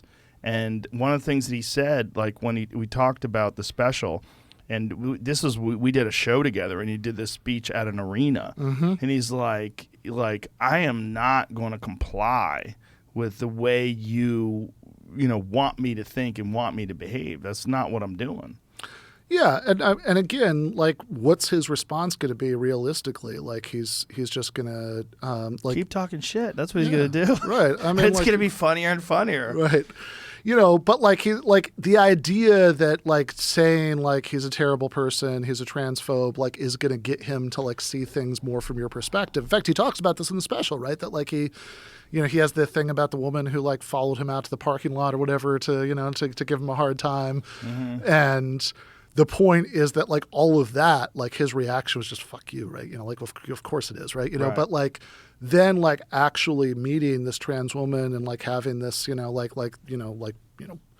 the interactions that they had and like having that mean something to him, right? Like that did way more probably to get him to see things the way that people were yelling at him, wanted him to see them, than like people just like saying, you know, that like, because if you say, like if somebody wants to like shut you down or silence you or like berate you until you stop thinking what you think, then I mean, maybe like if somebody's powerless enough, they'll just shut up because they don't want to deal with it, right? You know, but like otherwise, like one thing it's not going to do is to get them to say, okay, now I see you're right. Right. Like- Especially like if you're they might say the distorting wo- their perceptions. They might say the words if they think they have to, right? But they're not going to think it. Right. Now, when you wrote this book, like, what inspired you? Yeah, so I think there were a few things that had been going on, and it kind of all started to build for a while. That I was getting frustrated that a lot of people who I align with on most things were getting sucked into the way I see it in the book, right? That these kinds of what I call pathologies of powerlessness, right? You know, that because you know that you can't, accomplish things that actually matter, you end up getting sucked into all of this nonsense. You spend all of your time trying to prove yourself to other people you already agree with, and to denounce, people for not agreeing with you in ways that are not going to, lead to a single person getting health care or a single workplace being unionized, any of those things. And I think there were a few examples that were really starting to get to me at the time. So one of them was what happened. I remember in 2019, the Democratic Socialists of America, which is organization I'm a member of. I think it's flawed, but I think it does good stuff. I encourage people to do that. But they had this convention actually in Atlanta where I live, and in which I was there for a minute because I was meeting with my editor, but I didn't go to the thing itself. I kind of hate sitting through meetings in general in life, but there was this montage of clips that came out afterwards that Tucker Carlson, played on Fox News and stuff like that, of people announcing all of these bizarre rules that you weren't allowed to clap at the convention because there might be people with rare noise sensitivities and just things like this. And of course, the right wingers who compiled that were cherry picking the worst, most ridiculous moments from a weekend. But Is that the one where this person is point of privilege? Is that you were a part of that? I wasn't part of that, but You were in that room while that was going down? Yeah, I wasn't in the room at that minute. Right? Come on, man. That is ridiculous. It is ridiculous. And here's what gets me about this, right? That's okay, granted the worst moments are being cherry-picked, but also it's not, they're not being made up, right? This stuff actually happened. Right. And also it's not even there was somebody in there with a hidden camera, right, to get this footage, right? Right. They were streaming it to the... Oh, no, they know that. It doesn't mean it's not still ridiculous. And also the lady calling everybody comrades. Yeah, I mean, what's going on here? I think that what gets me about this is that knowing that this is the face you're showing to the whole world. Right. Right? That anybody in the world who wants to tune in and watch this can do that. You're still doing this stuff was it somebody, the point of privilege thing I think was... Please stop using gendered language. Yes, Come on, man. It's hilarious because it just shows what are we fucking concentrating on? Yeah. You're mad that there's chatter because you're easily distracted? How about get the fuck out of here then? Why are you in a large crowd of people? What do you do at the movies? What do you do at a bus station? Shut the fuck up. You want everybody to comply? Yeah. Because you've got some weird tick? Right. And why are people doing that? Because like you said, they can't be, I assume they're not going through their entire lives, right? trying to get people to do this stuff Maybe they are. Maybe they are. Maybe they're activists at work too. Maybe they're just really annoying. Yeah. I mean, if so, they're probably winning over a lot of new converts all the time. But by doing that, Was right? that the most annoying time in that meeting, or were there more annoying times during that conference? Yeah, I mean, the stuff that I saw, which was not that much of it, but the stuff I saw, the things that made it into that montage were the most annoying things that I saw. But I guess what gets me about this is that knowing that everybody in the world can see this, if you're still acting this way, right? Mm-hmm. Then what that shows me is that you do not care at all, how any normal person is going to react to seeing this. And I know There are people who get this twisted. When I say normal person, it's like, oh, do you just mean people who are, whatever, right? Fit some demographics or something. No, when I say normal person, I mean like people who aren't like bathed in this political subculture. So like stuff like that starts to seem normal to them, right? Like just anybody who's, of any background, any race, sexual orientation, whatever, who doesn't who doesn't spend all day, every day thinking about politics, right, is going to see this and say, wait a second, what? But I don't even think that's a politics thing. I think it's just a social issue. Yeah. I don't think they're thinking at all that everyone's going to see it. I don't think that was even a consideration at all. I think in that moment, they were very self-indulgent, and they had the access to a microphone, and they couldn't wait to yap. And that's part of the problem with people. You just can't wait to, as a person who yaps professionally. I mean, look, that's why I said earlier that I hate meetings. This is one of the reasons why, right? That it's always every time I've ever had to go to a meeting for anything, there are always people who talk just because it's important to them that they like hear themselves talk. Oh yeah, right? it's awful. Yeah. That's why it's funny. That's why that video is funny. I mean, that's a version of that. That's like the super ultra progressive version of that. Yeah, and it's I get that it's funny. It's also like seeing people who are supposedly fighting for all the things that I am like act that way is also like painful. It's like what's wrong with you, right? Like why would you do this, right? Don't you think you need someone there to go, calm down, Francis? Yeah, I think. I mean, I think you do, right? And that's part of the problem. That's part of why I wrote the book, because I guarantee you, however many hundreds of people that were there in that hall, right, where that was happening. There's a lot of eye rolls. There's a lot of eye rolls. There's no way there weren't tons of eye rolls, yeah, right? I'm sure. I actually think the very limited amount of time that it was around that weekend, I think I heard a few people, do the verbal eye rolls to me, right? Did you know? Point of privilege. By the way, my friends say that sometimes just for a joke. Like we're having a conversation, they're like, point of privilege, and they'll just spit out something. Yeah, right. And it's like, I think, but the thing is, people, most everybody who's rolling their eyes. I actually think my friend Cale Brooks was there. He might have actually had a. I think somebody came over to his table and they were, and like told them to like not clap, and they were like, what's wrong with you? And like, why are you clapping? You're ruining life. They actually did have a little thing about that, but they. Are you supposed to do this? Are you supposed to snap fingers? I think so. That was a thing we used to do in the jazz days. That was like a beatnik thing, right? Yeah, and that's and like. But most people who are going to roll their eyes aren't going to say anything, because you don't want to be the guy who's right. You don't want to be an asshole. Yeah, exactly. You're not there to be an asshole. Right. Like you're there because like you actually care about the issues that the organization is about. You didn't sign up for this so you could spend your time arguing with crazy people about whether clapping is okay. Right. So I think it's a very understandable impulse. But I think what I started to realize when I was thinking about examples like this is that for a long time, like, it's not like I didn't know that there were a lot of people who were ridiculous in ways like this, or a lot of people who were like unhelpfully moralistic, in ways like what I was talking about in the comedy chapter of the book, or, who would excuse things that shouldn't be excused, like in the end, part. Like, but I think what I always told myself was, look, none of this matters that much. Like, some people, some leftists are idiots, but whatever. Like, in the greater scheme of things, it's not that, like we live in a world where there are, imperialist wars and union busting and et cetera, et cetera, et cetera. This is such a minor irritation, then like why spend time talking about it and thinking about it?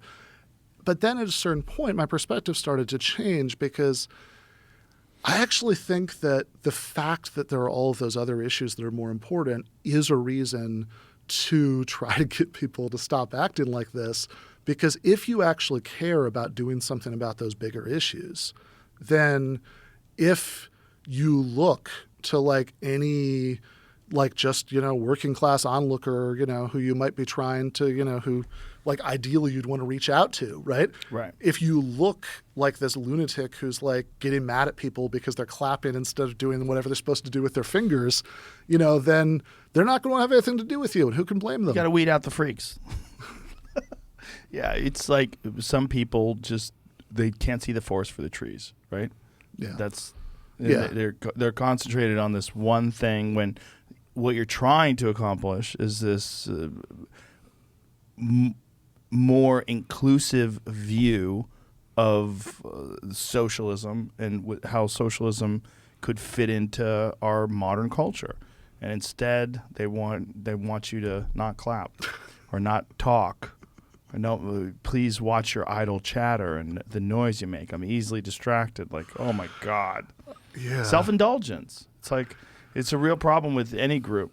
And whenever people are trying to be like ultra sensitive and ultra progressive and ultra open-minded, you open the door for annoying people. You open the door for people that just need a tremendous amount of attention. Yeah, and there's got to be a way that you can, square the circle of saying, like, okay, look, are there obviously, should there be more accommodations for disabled people in like society as a whole than there are? Sure, right? But anything that you could call a disability, should like you crank the dial of accommodation up to 11, like at like all times?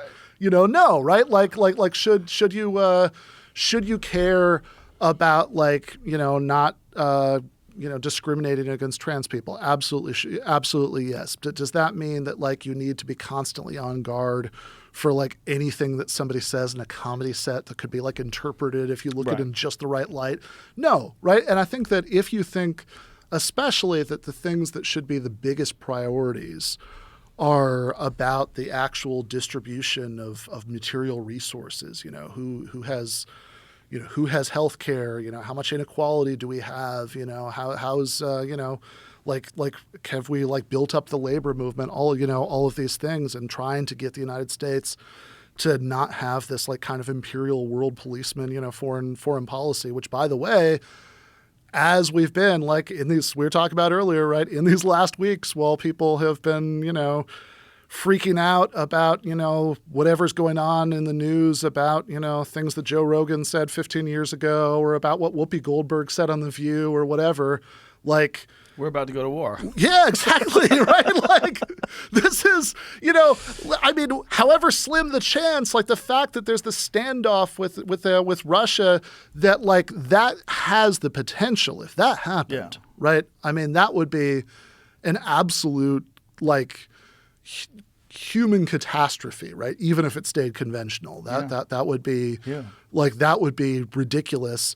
And by the way, is one of many, many reasons that I wish Bernie Sanders were president right now, because he put out an article in the op-ed about how important it was to in the Guardian about how important it was to negotiate to like stop this from escalating. And I'm not sure that, I don't know what's going to happen, but like when I see like Biden canceling the meeting with Putin, like I get nervous. And I think that like given how destructive that would be, right? Like that's got to be, like that's got to override almost everything else right now, just in terms of like how important it is that we stop acting like this. I don't know why the United States has to have the kind of role in the world where we're negotiating about what happens in Ukraine at all, right? Like why is it important that the United States have this, be like present in everything that happens? It's a weird role everywhere on the planet. When the